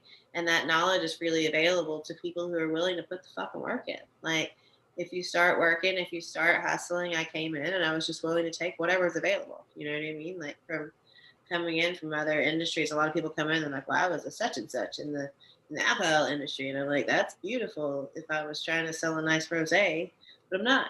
So, you know, I was running very high level fucking surgical, like we were saving your fucking vision and doing surgery on your eyes. And I came in and was willing to take a fucking trim shift, like, because I really wanted to experience it. And so, like, I worked my way up through the industry. And so it's a different knowledge set when you're coming from, well, I've observed and I've seen and I've studied and I say, I've really worked my way through it. I've seen it from an operational standpoint from each standing of the industry, and now hemp and fucking internationally. And it's just been, I'm really grateful to be here. It's not, you know, I'm not dope. I just was kind of willing to work, and that's really what it takes is a passion and being willing to work. And it takes a passion, because if you don't love it, like, there are a lot of days I cry. You know, it's a tough industry and it's a tough whatever, but like, if you don't love it, you will quit. But if you do love it and you're willing to work, you can really have a pretty fucking great life and a pretty meaningful one. So if you could take the money out of it, money spoils a lot of things, in my opinion. Don't get me wrong, money's necessary, money's all right. You know, unfortunately, it's a necessary evil. You know, so if you could take the money aspect out of it and just do it for the love of it, where would you put yourself at in the grand scheme of cannabis? Right now, let's just be very fucking clear. I'm pretty much doing it for the love of the sport. You know what I mean? I'm not by any means fucking rich. Yeah, I'm trying to build a brand with Kind. I'm trying to not a brand. I'm trying to build up our, you know, my consulting company. And so that's right now using a lot of my salaried employment to build my personal business as well, because that's what we do when we're also building things. So that's kind of where I am right now. I do miss being plant touching. I feel like I am much more hesitant than I would have been 5 years ago on jumping in headfirst into a more in depth cultivation conversation, just because I haven't been as hands on in a meaningful way um, as I'd like to be. So if everything was left to whatever, I would be somewhere probably on a hill with a nice set of uh, indoor outdoor setups, and everybody leave me alone, and some Australian shepherds, and I'd be up there just live my best life. There's nothing wrong with that. It sounds right about perfect, to be honest with you. But so yeah, I've said a lot of times that things you can be you can have a love for cannabis, marijuana. That's one thing, but it all changes when you do cultivate that plant. It's a whole different realm there. You once you start growing the plant, you had a couple runs into it, you develop a whole new respect for the plant, honestly. And I think that's I think up until that point, it's recreational. Even though, like, say, like I that you say you have a medical license and you're using it municipally, but in getting some value out of it, okay. But I don't think you really truly get the benefit out of it until you've grew out your own plants and cultivated. I think it's that can do that you're creating your own medicine. There's something about just that time you're in with your plants. I think that's when it clicks, at least in my head and a lot of people that I've spoke to. That's when it clicks from being recreational to medicinal. That's where you really find that it is a medicine. And I don't know. It's No, I mean, I yeah. think the only people's the only person's flowers who are fresh to smoke and look ready is mine because I'm so fucking tired of it. Just, I'm ready. I'm gonna not type ready. I'm just gonna try to sustain it. Just gonna try it. Okay, it's just like it's not all cured. It's not ready yet. So like, there's something to be said for even when like I learned to love growing things because my granny cooked all these vegetables every Sunday that my grandfather grew, and I was working in the garden and growing them with him. And it was so cool to be like, shucking peas sucks. Shucking peas that you grew because your granny's about to cook them, and everybody in the family is about to eat what you grew, and be like, oh shit, these are delicious. Sunday dinner is so good. I'm from the South, y'all. Food is love. So that really instilled a love for cultivation in me, and that's why I kind of yeah, it all one thing led to another, right? But it's so empowering, you're right, to be able to sustain yourself and to say if like if they take everything, you can still stuck on a hill with your whatever you have. You know how and you have the knowledge to grow your food, to make your own shelter, to grow your own medicine. This is your medicine. To be able to do this is to be able to sustain your own life, and that's very fucking powerful, especially in these times. Like look at all the fucking food that we take for granted. This shit has sucked. Like last year sucked. Sorry, last year. This year's gonna be better. This year's gonna get the fuck together. I hope so. Probably not this year, but hopefully.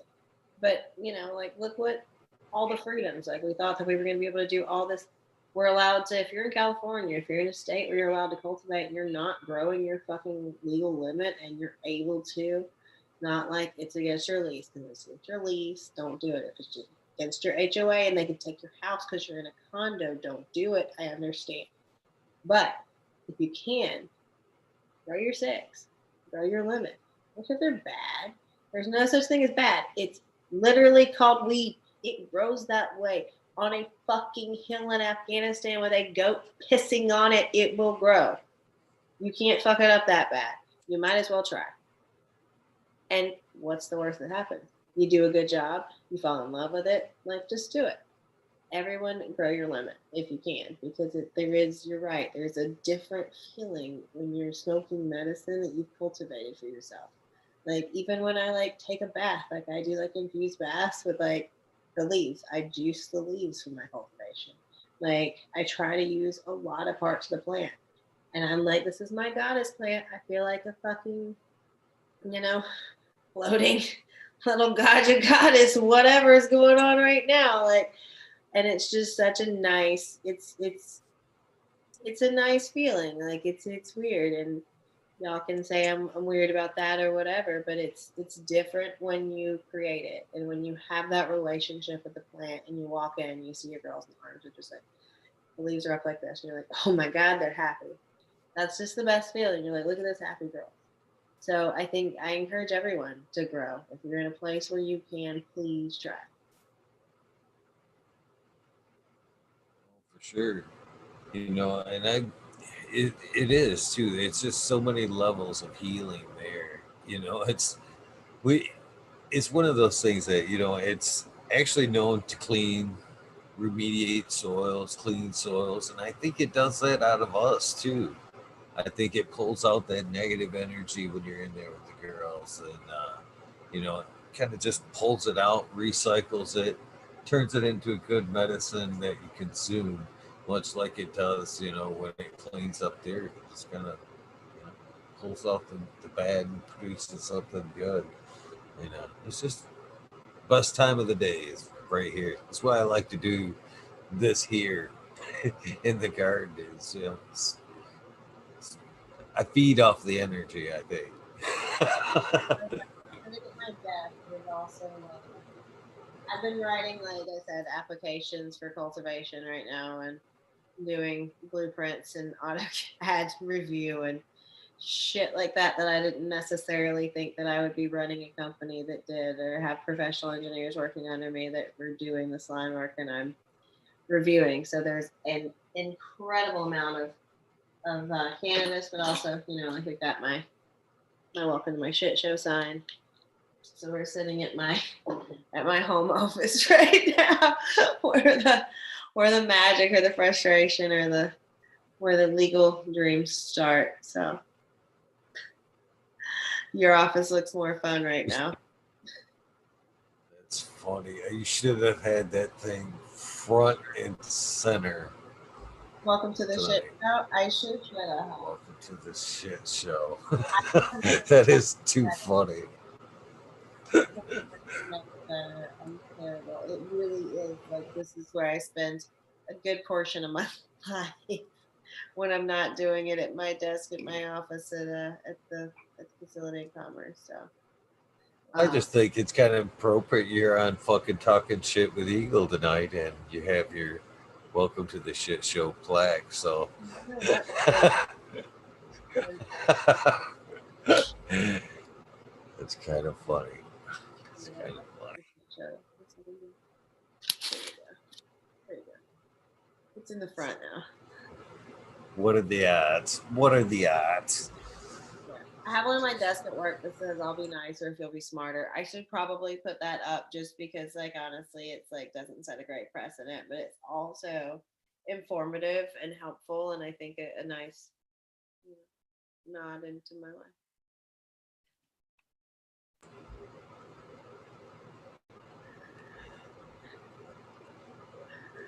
It's amazing.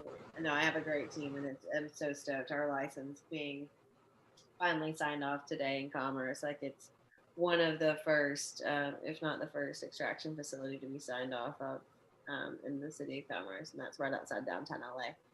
So that is quite the feat. We have jumped through like literal hoops, and the fact that we That's literally had to move a fucking toilet paper holder 4 inches lower during the inspection to get the sign off today is insane.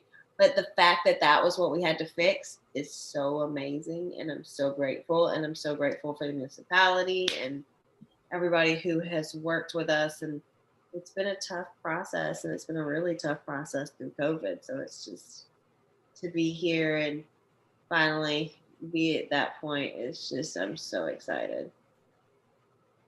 that's pretty awesome. Congratulations.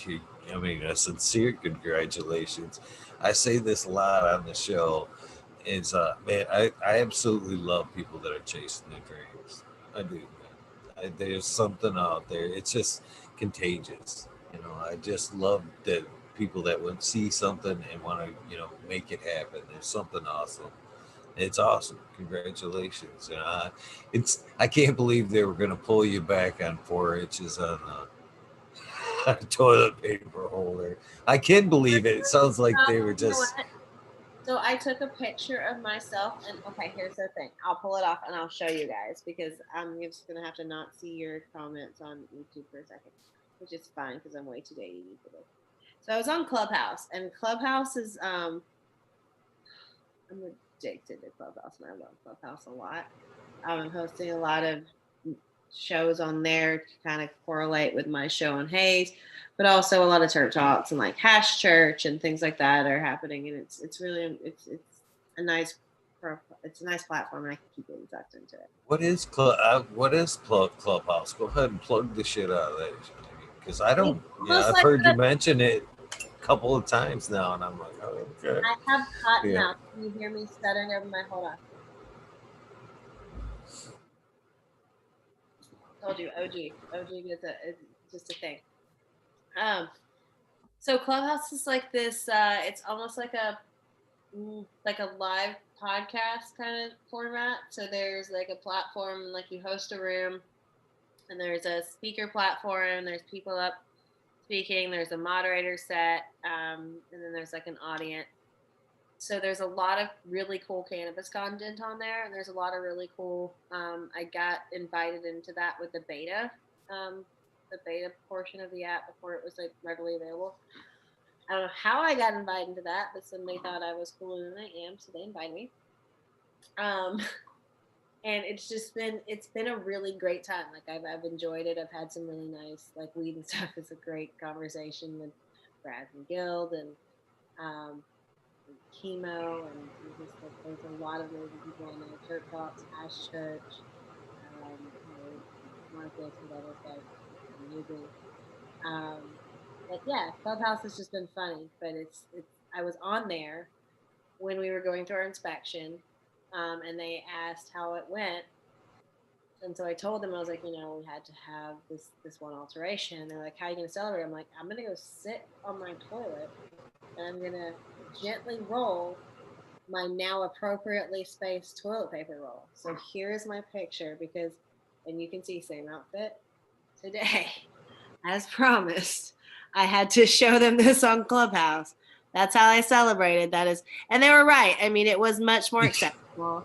It's nice. It's a nice, convenient, stretch away from the toilet there. So, that is how I celebrated today. It has been such a long, hard, crazy process, you guys.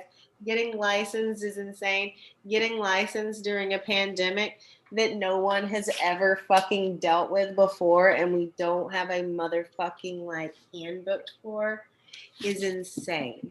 When the inspector works 1 day a week, that means you have to get your plan to them 1 week. You get your feedback the next week. Then you have to get your feedback in back to them before they come back in the next week somehow and hope they come check it before they come in, which is not going to happen. So it's literally like we're sending up smoke signals as far as response time. And it's not anyone's fault. It's just living in times that nobody's ever had to deal with before. And this is insane. We're licensing stuff that municipalities haven't dealt with before, and that's already crazy enough. And it's just so grateful That's that what I was just getting ready to ask has this mess, I can imagine being almost turnkey ready up until this happened. And now did this add, more, you know, restrictions? Did you have more codes that you had to put in because of this last month, that you have to put in extra barriers and stupid stuff because of this mess? just in the time, right? Like it's hard to push through these agencies when they're closed. It's hard when something that normally takes a desk permit from a GC standpoint. Um, that's a desk permit means that you go into the desk, they just sign your permit application, and that issues it immediately there at the desk, right? You can't go in the fucking desk. You can't get a desk permit. So then that puts the desk permit into the review process. And those are the permits that they usually just issue on spot because they don't really need to review them. So it's bottlenecking all these processes, and it's just it's a difference between being gracious and pushing, and that we all have to be understanding because we're all living in unprecedented times. But at the same time, we have to do fucking business. Like we can't go. It was a very long, stressful process. And the team at Dr. Murphy's and the team at DRM, and it's a small team. There's, I think, 5 of us, like 6 of us at this point in time. It's a core team. Um, they have really just been incredibly, they're troopers. And I'm so grateful for all of them. And, we can't do any of this by ourselves. And so I think that's the most important thing, is to have a good, strong team, have a cohesive team, and have a team of people that you trust and that, you love, because it's like a family where it's very frustrating. And it's hard when you're frustrated to not lash out at people, especially the people you're seeing every day, especially people who you're like, at the same time, or like when things are getting, drawn out, sometimes you're just frustrated, right? So I'm grateful for these guys, and I'm glad that we're here, and so let's do it. But it's been a long process. It's been a crazy year. It's been a crazy year for everyone. It's been a lot of trial by fire stuff. I've been traveling the whole year doing sourcing. Like I was walking from dim sum in Chinatown in San Francisco the day they shut down, getting ready to fly to Washington to rip 10,000 hemp clones for a facility in Half Moon Bay because nobody could find anything that was a sustainable genetic. And I finally got it, and they're like, "Oh, well, you actually have to go home because everything's shutting down, and you definitely can't fly into Washington." Because remember, Washington was the epicenter at the beginning of this, right? Like it was like, "Don't go there." So they were like, "We have to send you home." So I was like, "Okay, cool." So my flight is, and they're like, tonight. I'm like, "Great." on the way to the hotel, packing up, going home. But I continue to travel because they declared us essential. I mean, it's for some people, they tell that they don't know if we're doing anything that's medically necessary or actually helping anybody, or not shouldn't be a federal crime. They called us essential really fucking quick, right, and told us to go our asses back to work because they threatened to shut us down, and literal city blocks were shut down because there were lines and lines and lines around the corner, and they were like, "No, we can't do that. Actually, oops, we kidding, just kidding. Go home." Go home. We're not going to close them. Don't freak out because it's counterintuitive at that point, right? We think this is a super spreader fucking virus. We don't know how to deal with it. People are like, no, I'm not about to be shut in my house with my annoying boyfriend, cousin, brother, husband, friend, whatever I have, like by myself, alone, with my anxiety, my thoughts, with no weed. Because of course we're not, because it's an essential fucking item. And they called that very quickly. So it'll be interesting to see where we go forward now that we have that in our tool belt too, because I think we all have our little essential hats on. And we're like, what now? What'd you say? That that was a great feeling. That was a hugely great feeling. Uh, from like the where we come from, when we're growing up, it's terrible. You're gonna go to prison. You'll never amount to anything. Cannabis is terrible. Marijuana is terrible. To now, now you're doing something right. I was like, yes, Yeah, no, fuck that. I've fine. had people. It's hurtful. I've had people who I've really looked up to reach out to me after I consider myself at that point a somewhat successful professional, and said to me, "Am I going to get a real job and be a real mother?" Like, are you fucking kidding me? That's hurtful. Are you serious? Like, you just said that to my face? Like, okay, cool. And it was somebody who I really, at that point, it was a different point in my life, but I looked up to them for a very long, like, since kind of like my teenage years. And so that was not that long ago, you know? And it's like, am I gonna get a real fucking job? Okay. Like, I just, what do you say? And I found a lot of peace in the last year and a half or so. And my mom, my biological mom, who's amazing and is a very strong, incredible woman, and like has my temper, or I have her temper, or whatever happens. But she just is very strongly instilled in me in the last, since year and a half, whatever, 2 years I've had her as an advisor. That if I can't change it, I can't let it change me, right? So like I'm just trying to deal with these things in a loving way, and going from, yeah, it's hurtful and it's fucking frustrating and it is what it is, but like if I lash out, it's not going to change their opinion on my professionalism level, right? So it's counterintuitive for me. So I'm like trying to almost have to hold my tongue more, which is tough and it fucking sucks. But it's like also what I have to do as a woman in cannabis, because if I get all frustrated and pissed off, they're like, oh, she's period. You know what I mean? Like, and I say that jokingly, but it's not, I can't be emotional in a professional setting because I am a woman. If I was a man in all actuality, I would be being assertive, taking fucking charge, and a leader. But I'm a woman, so I'm emotional, and I'm irrational, and I'm being dramatic. So I have to hold myself to a higher standard and bite my tongue even more so. So it's an exercise in control, and an exercise in accountability, an exercise in the understanding that perception's reality. And I have to do that sometimes, because if I don't do that, then other women and other women of color and other women like me and not like me aren't necessarily going to get these chances, because they're going to see me as an emotional girl. Now I want to be seen as a leader. I don't want to be seen as an amazing woman leader.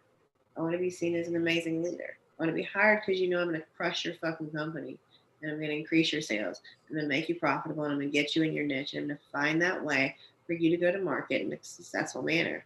And I don't want you to see what color I am, what gender I am. I don't want to be token anything. I want to be a crusher.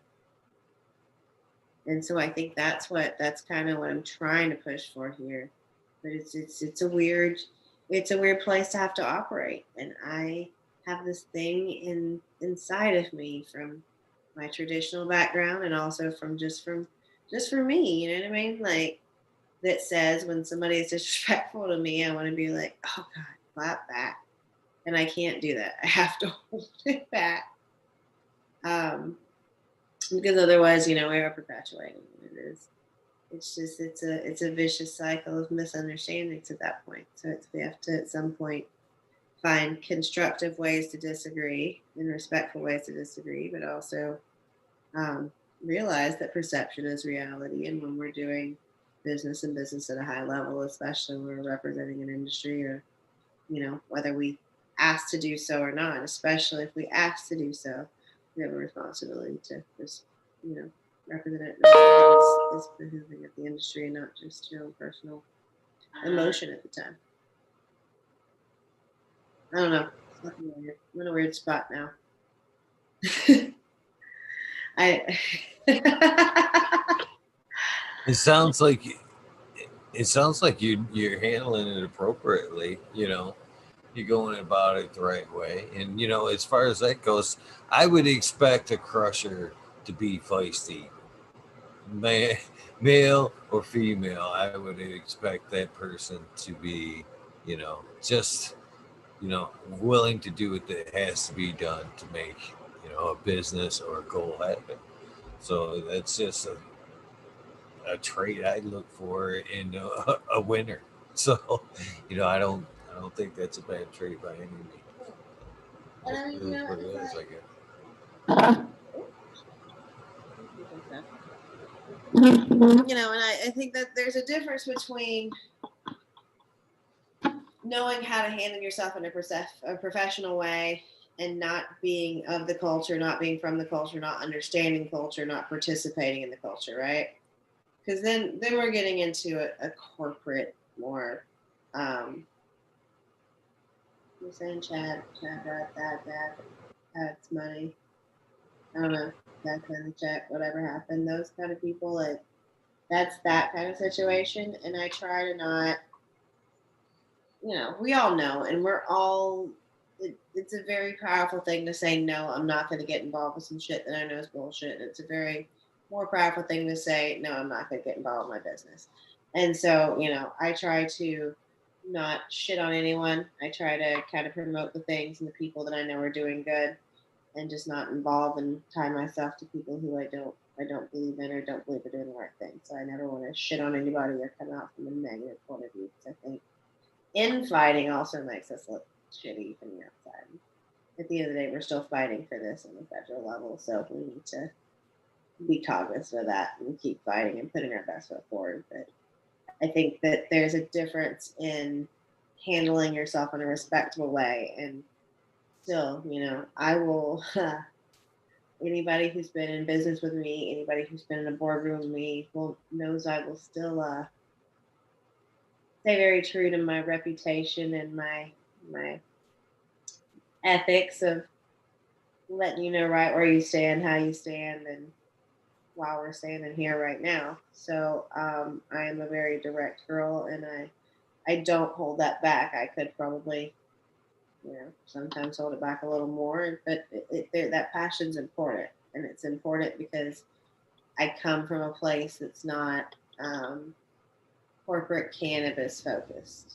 I come from a place where I love this plant, and I feel like even before I was involved in a legal standpoint, what I was doing was incredibly, I was at a young age. What I was risking at that point was the next, 10 to 20 years of my life. That would be at best 10 years from now. Well, no, that'd be best now, at worst. 10 years from now. You know what I mean? So like it was something I felt like was worth doing. So I've kind of approached the industry and wanting to help the legacy market, wanting to help the people who did this before it was safe, before it was legal, and who like, you know, if the Girl Scouts knocked on the door to try to sell cookies and you weren't expecting your butts puckered because you're like, who the fuck? Today's the day. Everything's over. This sucks. And it's that fear. It's that you can't travel. It's that you can't be gone for more than like, you know, 12 to 14 hours at a time. It's a different lifestyle, and it wasn't nice, and it wasn't great, and not everyone loves you, and that's fucking okay. But I also was blessed to have a really great education. I was blessed to be able to um, have also an on paper income that gave me some corporate structure. So being able to offer that corporate structure and that understanding and that kind of culturally based understanding the process and being able to apply the corporate structure that's missing sometimes from the companies who are now switching over. I'm trying to bridge the gap. I'm trying to get in where I fit in and not get in where I fit in, but get in where I can be the most effective as far as helping. Because I've been doing the legal side of things for a bit of time at this point. But I want to be able to help as much as I can to bridge that gap for the legacy people, especially looking at the California market. That's why I moved here, right? This 215 was great.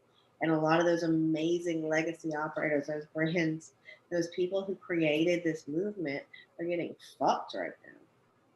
And so having that appreciation for the culture and that love for the culture and that understanding of why this was bigger than us and it was worth doing when it wasn't fucking cool, because this wasn't fucking cool, y'all.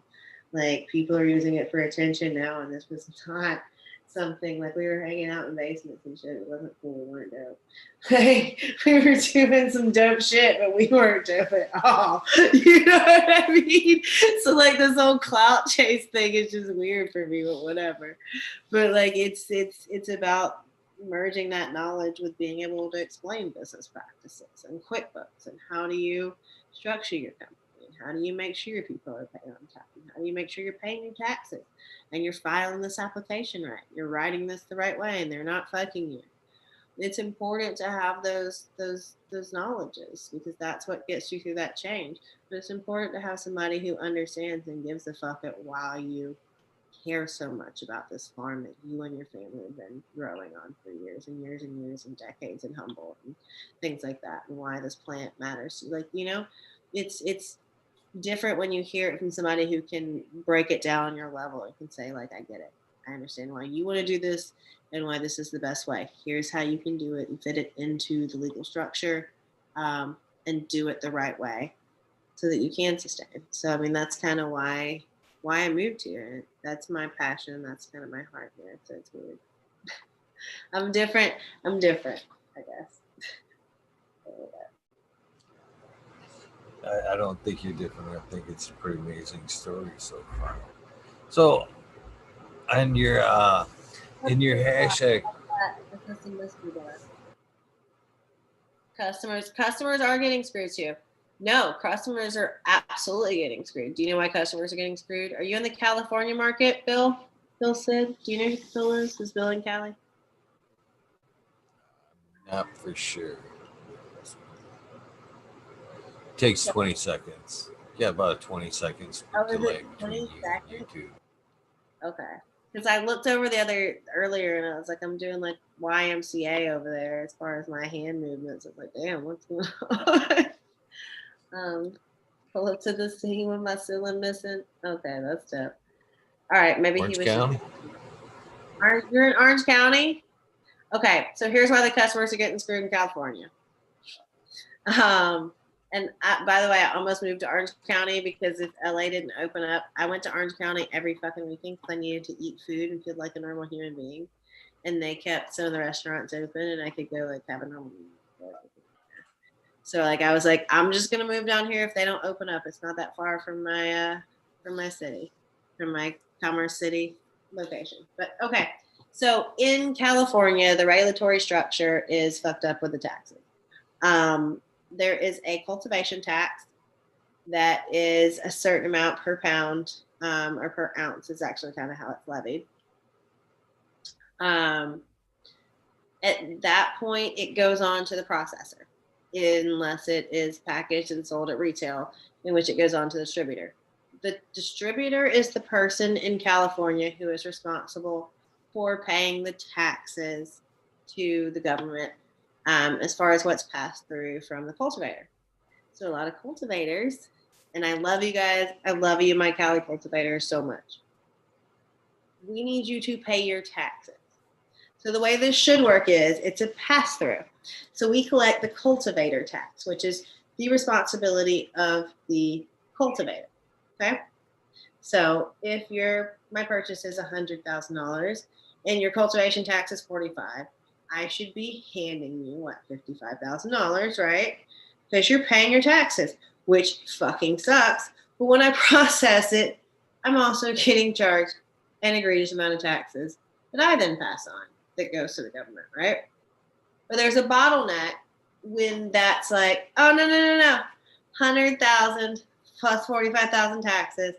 So now I give them $100,000 cash, and then I have no $45,000 in taxes for their pass through. So I'm going on and processing, right? And I'm like, what the fuck do I do? I have to roll this $45,000 in loss into my product cost, which is now going to be passed on, right? And tax on another level. And then tax on the distribution level before it goes into the store, where unfortunately, those fuck you tax structures are passed on to the customer. And that's, we really have to deal with, one, educating and dealing with a little better tax structure. Like, we all need to pay our own taxes. The farm needs to pay taxes separately. I understand the distribution needs to pay a different tax structure, and that's fine too. But some of these things need to be dealt with and can reasonably be dealt with on a case by case and a use by use basis, meaning a farmer, a distributor, an extractor, a retailer. And that gives a little more accountability, but it also allows a little more transparency, right? So we can see where these breakdowns are going. But also, farmers, I love you guys, and I know you're taxed to death, but if you're taxed to death and you're not paying the taxes, then what's going on? You know, because a lot of them are and some of them aren't. And so we have to kind of get a better standard and a little more transparency and a lower tax structure, a more fair tax structure. Because, you know, by and large, all these municipalities want to maximize revenue and minimize black market activity. But they're very, very, very much cutting their nose to spite their face in all these instances, because they're taxing us to the point that they're forcing us to go to their activities to cover the taxes sometimes. And when I say us, I mean like us as an industry, because I don't separate myself from anybody. You know, if we're all an industry. If you're operating in a completely compliant manner, you're in my industry. If you're not, you're in my industry. We're all this. Like, we've all come from not a compliant background, most of us, right? And those of us who've been here since it's compliant, that's cool, but it's still not legal. Let's be fair about that as well. So I think we need to acknowledge that we have to find something that's a better way of business so that we can all sustain in a way that is safe and operable and focuses on the patient and allows a medicinal, you know, structure to flourish, but also a healthy adult use market, because everybody should be allowed cannabis and good cannabis whenever the hell they want it. Sorry. That's my soapbox. How's that? Pretty awesome. Pretty awesome. If you look at the chats, they're like dropping knowledge, you know, and people need to hear that. People need to hear that stuff, you know what I mean? So they'll fight for it, you know what I mean? The proper legislation. People get screwed in the markups. That's for sure. And it's sad that there has to be so many phases. It has to pass through so many hands before it meets the customer there it's just a terrible markup. And a lot of, and then moreover, I think a lot of great gardeners get lost in the mix there. You know, we work so hard in our gardens, what little brand that we got, and then the processor just right over top of our sticker. There you go. It's no longer your flower; it's my flower, and it's hard to Assholes, like give credit to your cultivators. Cultivators give credit to the breeders. Like give like everybody's like, how do we preserve the legacy? How do you preserve the legacy market? First of all, the legacy and the traditional market are very different. Traditional is still very active. Legacy is active, but it's not active as in you don't get in the legacy market now. Legacy market is something that the entrance time has passed, and the way you preserve that, you guys, is you give credit to the cultivators, to the breeders. You give credit where credit's due. You don't name slap shit. I'm so tired of seeing. Anyhow, let me shut up. But that's how you do it.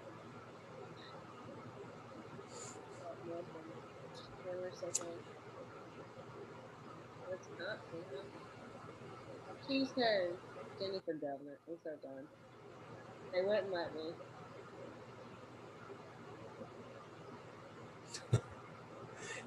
Some of these comments are hilarious. I'm done. You have like a whole ass fan base. They hang with you how long? How long do these usually go? I mean, I'm chilling. till I'm 420. Till 420, they hang out like every night, basically. A lot of them, and a lot of 4:20 great a.m. folks. Yeah, yeah, it goes every night from 11:30 to 420. I've been doing this. I started doing this in March. March 25th was the first day. I kind of was working on a different thing and then switched over to doing this. And I started doing it nightly, and they were like, "You gonna do this every day?" And I fucking thought about it. I'm like, "Yeah, I'm gonna do this fucking every day." And they're like, "Every day?" And I'm like, "Every day." And I've done it. I've only taken off 2 days in the last year, but I've done it every day, and I've tried to get a guest, great guest like yourself here every night. I've had some amazing people, but it's yeah, every night. And what's part of what helps build this community is uh, I I get people on from every phases of the community. So there's people in this chat that's been on the show that's been, they've got their 6 plants. That's all they have, just home grower, got their 6 plants. And then the next night, I've had Danny Danko on. Then the next night, maybe somebody that's, it's back and forth. And then, I'm kind of jumping to the end here, but so basically what I do here is there's this aspect of the show, the spotlight, and then if this falls short, like say you've had enough and we check out, then I start out another what I call is it was the rabbit hole, but now it's the wormhole. And the wormhole is basically anybody that's a past guest. The Zoom number is always the same. So the wormhole is like anybody that wants any past guest. I start it up and then anybody can come in. We've had it's just a free for all. So basically, we're all invested in the community. You know what I mean? So it builds nightly. So we've had just we've had I've had pretty much uh, not everybody on. I think it's every building. You know what I mean? Everybody's important. So to say I've had everybody on would be stupid. But I've had some pretty amazing people on, uh, for sure. I've had, let's see here, Breeder Steve. I've had Amelia Jensen on. I've had all of the YouTubers. A lot of the YouTubers are friends. I've had uh, a good portion of breeders. I've had Mr. Soul on here. Miss Jill's been on here. I've had Indra. I'm sure you know who Indra is. He was the founder of BHO, been on Hash Shoots. Amelia Jensen's been on here. I mean, the list is long. The list is pretty long. So it's been a pretty amazing thing, and it builds every night. Hopefully, you've got a taste of what happens here. You pop in occasionally as well, but yeah, it's it's an amazing community that's built since day one. Kind of picked up the weed nerd community since Sub passed, and that was another reason in doing this is Sub was a good friend of mine. When he passed, man, it was a huge void for a lot of us. A lot of us. That late night, hang out just like this. And when it was gone, man, it left a huge community with a void. I mean, a lot of us in chat here, a lot of us have been on the show, a lot of us growers are introverts. You know what I mean? We do this for one reason or another, but we hang to ourselves, and you know, the community, the weed nerd thing, kind of gave everybody that that chance to reach out. Be their gardener, but yet put down their guard, that everyday guard. You know what I mean? And kind of just hang out and without no judgment. Behind that internet name, and it's when he passed, I think everybody just felt something missing, and it was since it's been going, I think a lot of people that went there has kind of hung out here since then. Been a pretty amazing year. No, that's super important. I think that Sub definitely had a charisma that drew people in and made people feel familial and made people feel like they were part of the family and part of the community. And I think that that was part of why when you reached out to me, I was like, yeah, for sure, because I had seen what you've done for that. And Jill has been incredibly supportive in my life, and she's been a really amazing friend and a really amazing mentor, and just a really amazing, just an amazing person for me. And I know that this has been so hard on her and so hard on the whole community. And so I think that to see you pay honor to that, and to give her that space and create that was why I was like, yeah, no, that's definitely, I'm down to get on board with this. I appreciate that, because we have to, at the end of the day, what was important, it is a community. And like I wasn't really a part of the whole weed nerd community. I looked up to Jill. I wasn't in that. I wasn't that girl. I just wasn't. From the genetic side, there was a lot of reciprocal trading, and then we found out back and forth. I guess it was me sending for my boyfriend at the time, and her sending for subs. So Jill and I have been sending each other packages for quite a while, but um, she's just been an incredible person, and that she has a lot of love to give, and has done a lot for the industry, as has the whole TGA legacy. And I think that's what was so important about the TGA legacy. It was that it was built on with so many people, and there's so many great stories and so many great things that came out of it. And so I appreciate what you did to show her love, and all that. And I love it. So definitely here's what. Appreciate that. You mentioned the family thing. I think we built a very much so kind of a family here. We've done some cool events, man. Uh, Very cool stuff this last year. We did a 24-hour 420 event. It started out to be it was Smiley Gardens' idea. We were gonna do it for charity initially, but with the COVID kind of thing, it was hard to set up. We did it in a week. From the time we did it, the idea came up in a rabbit hole, and then we put it. It was in motion ever since then. But we put it together in a week. We wanted to do it for charity. We wanted people, get people to give. But I couldn't line up with like you said, with COVID the way it is, offices being closed. It was almost impossible to get somebody on the phone within the week that wanted to work with me on a charity event. And then there was the other hand on it too. The ones I could get a hold of were like, I don't want no fucking cannabis money. Take your weed money. I don't want. We don't know.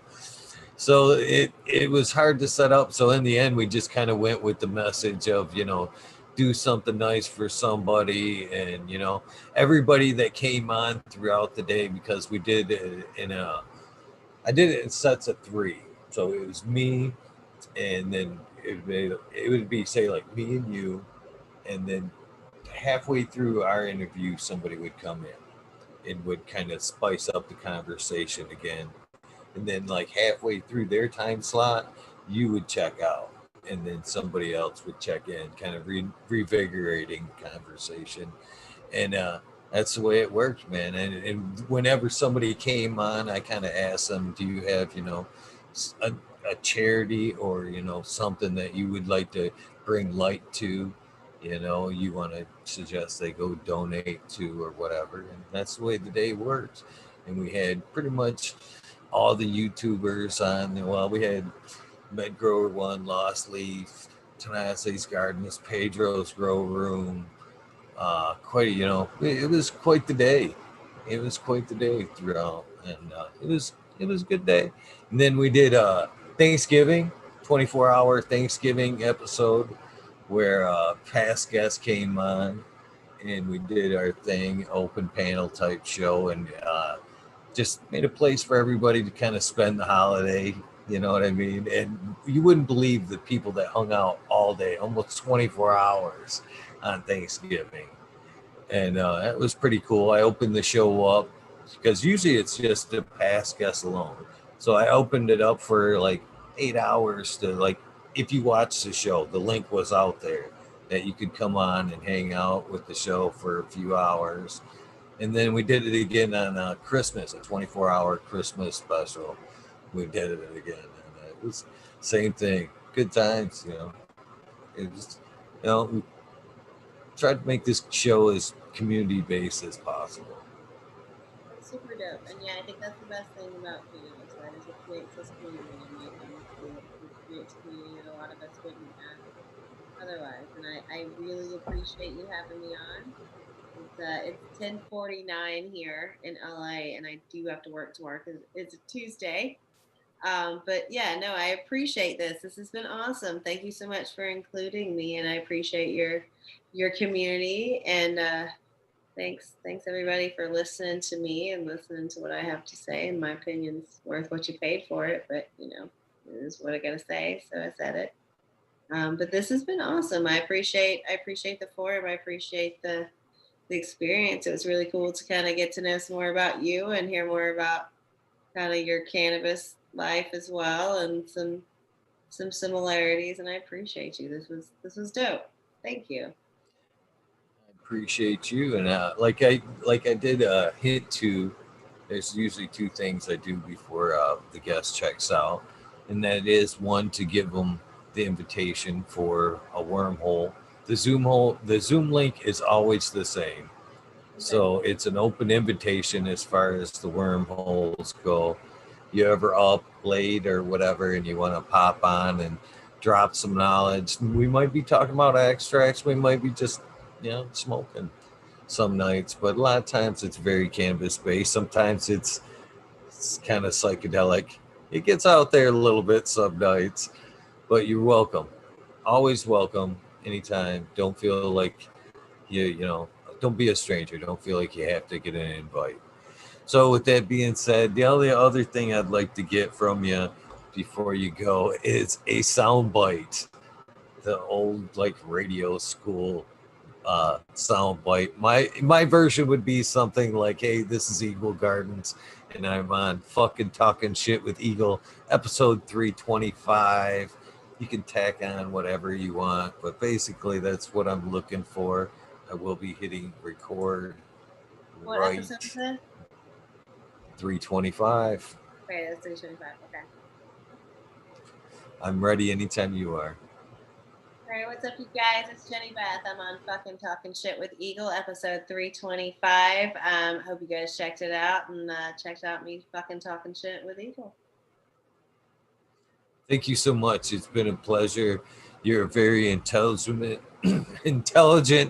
incredible lady in This light. cannabis. I got the cotton mouth now. And it's been a pleasure. I'm sure you just dropped a tiny bit of knowledge on us that you're so much capable of so much more. And hopefully we can get you back at some point for another at least spotlight, or you can just pop on one of the wormholes. Either way, thank you so much for your time. It has been a great evening. Absolutely. Thank you so much for having me. Thank you guys. Good night. All right, good night. Well, guys, that wraps it up for this episode of 325. I hope you enjoyed it. I know I did. If you're not following her on Instagram, please do so. That is, let me see here. It's Jenny Jenny Bwsp. Sorry, Jenny, Jenny Beth. One great gal right there. But that does it for this episode. I'm all tongue-tied now. Please join me in the wormhole. I'll be firing that up in about 10-15 minutes, right around 2:20. I'll be checking in just before 2:20. Hopefully, you guys will be checking in for that. But if not, I appreciate your time. Thank you for checking out this amazing episode. Hopefully, you'll join me tomorrow night where Max, Brew, and Ruby will be here. You know them from chat, amongst other places. But thank you so much for your time. You guys do know the deal. Please do something nice for somebody. Random acts of kindness do save lives. I am a living, breathing example of that. Thank you so much. I'll hopefully see you guys in the wormhole in just a few minutes. Get a drink, stretch those legs, fill that tray. I'll see you guys in a few. But for the meantime, I am out of here. Thank you very much.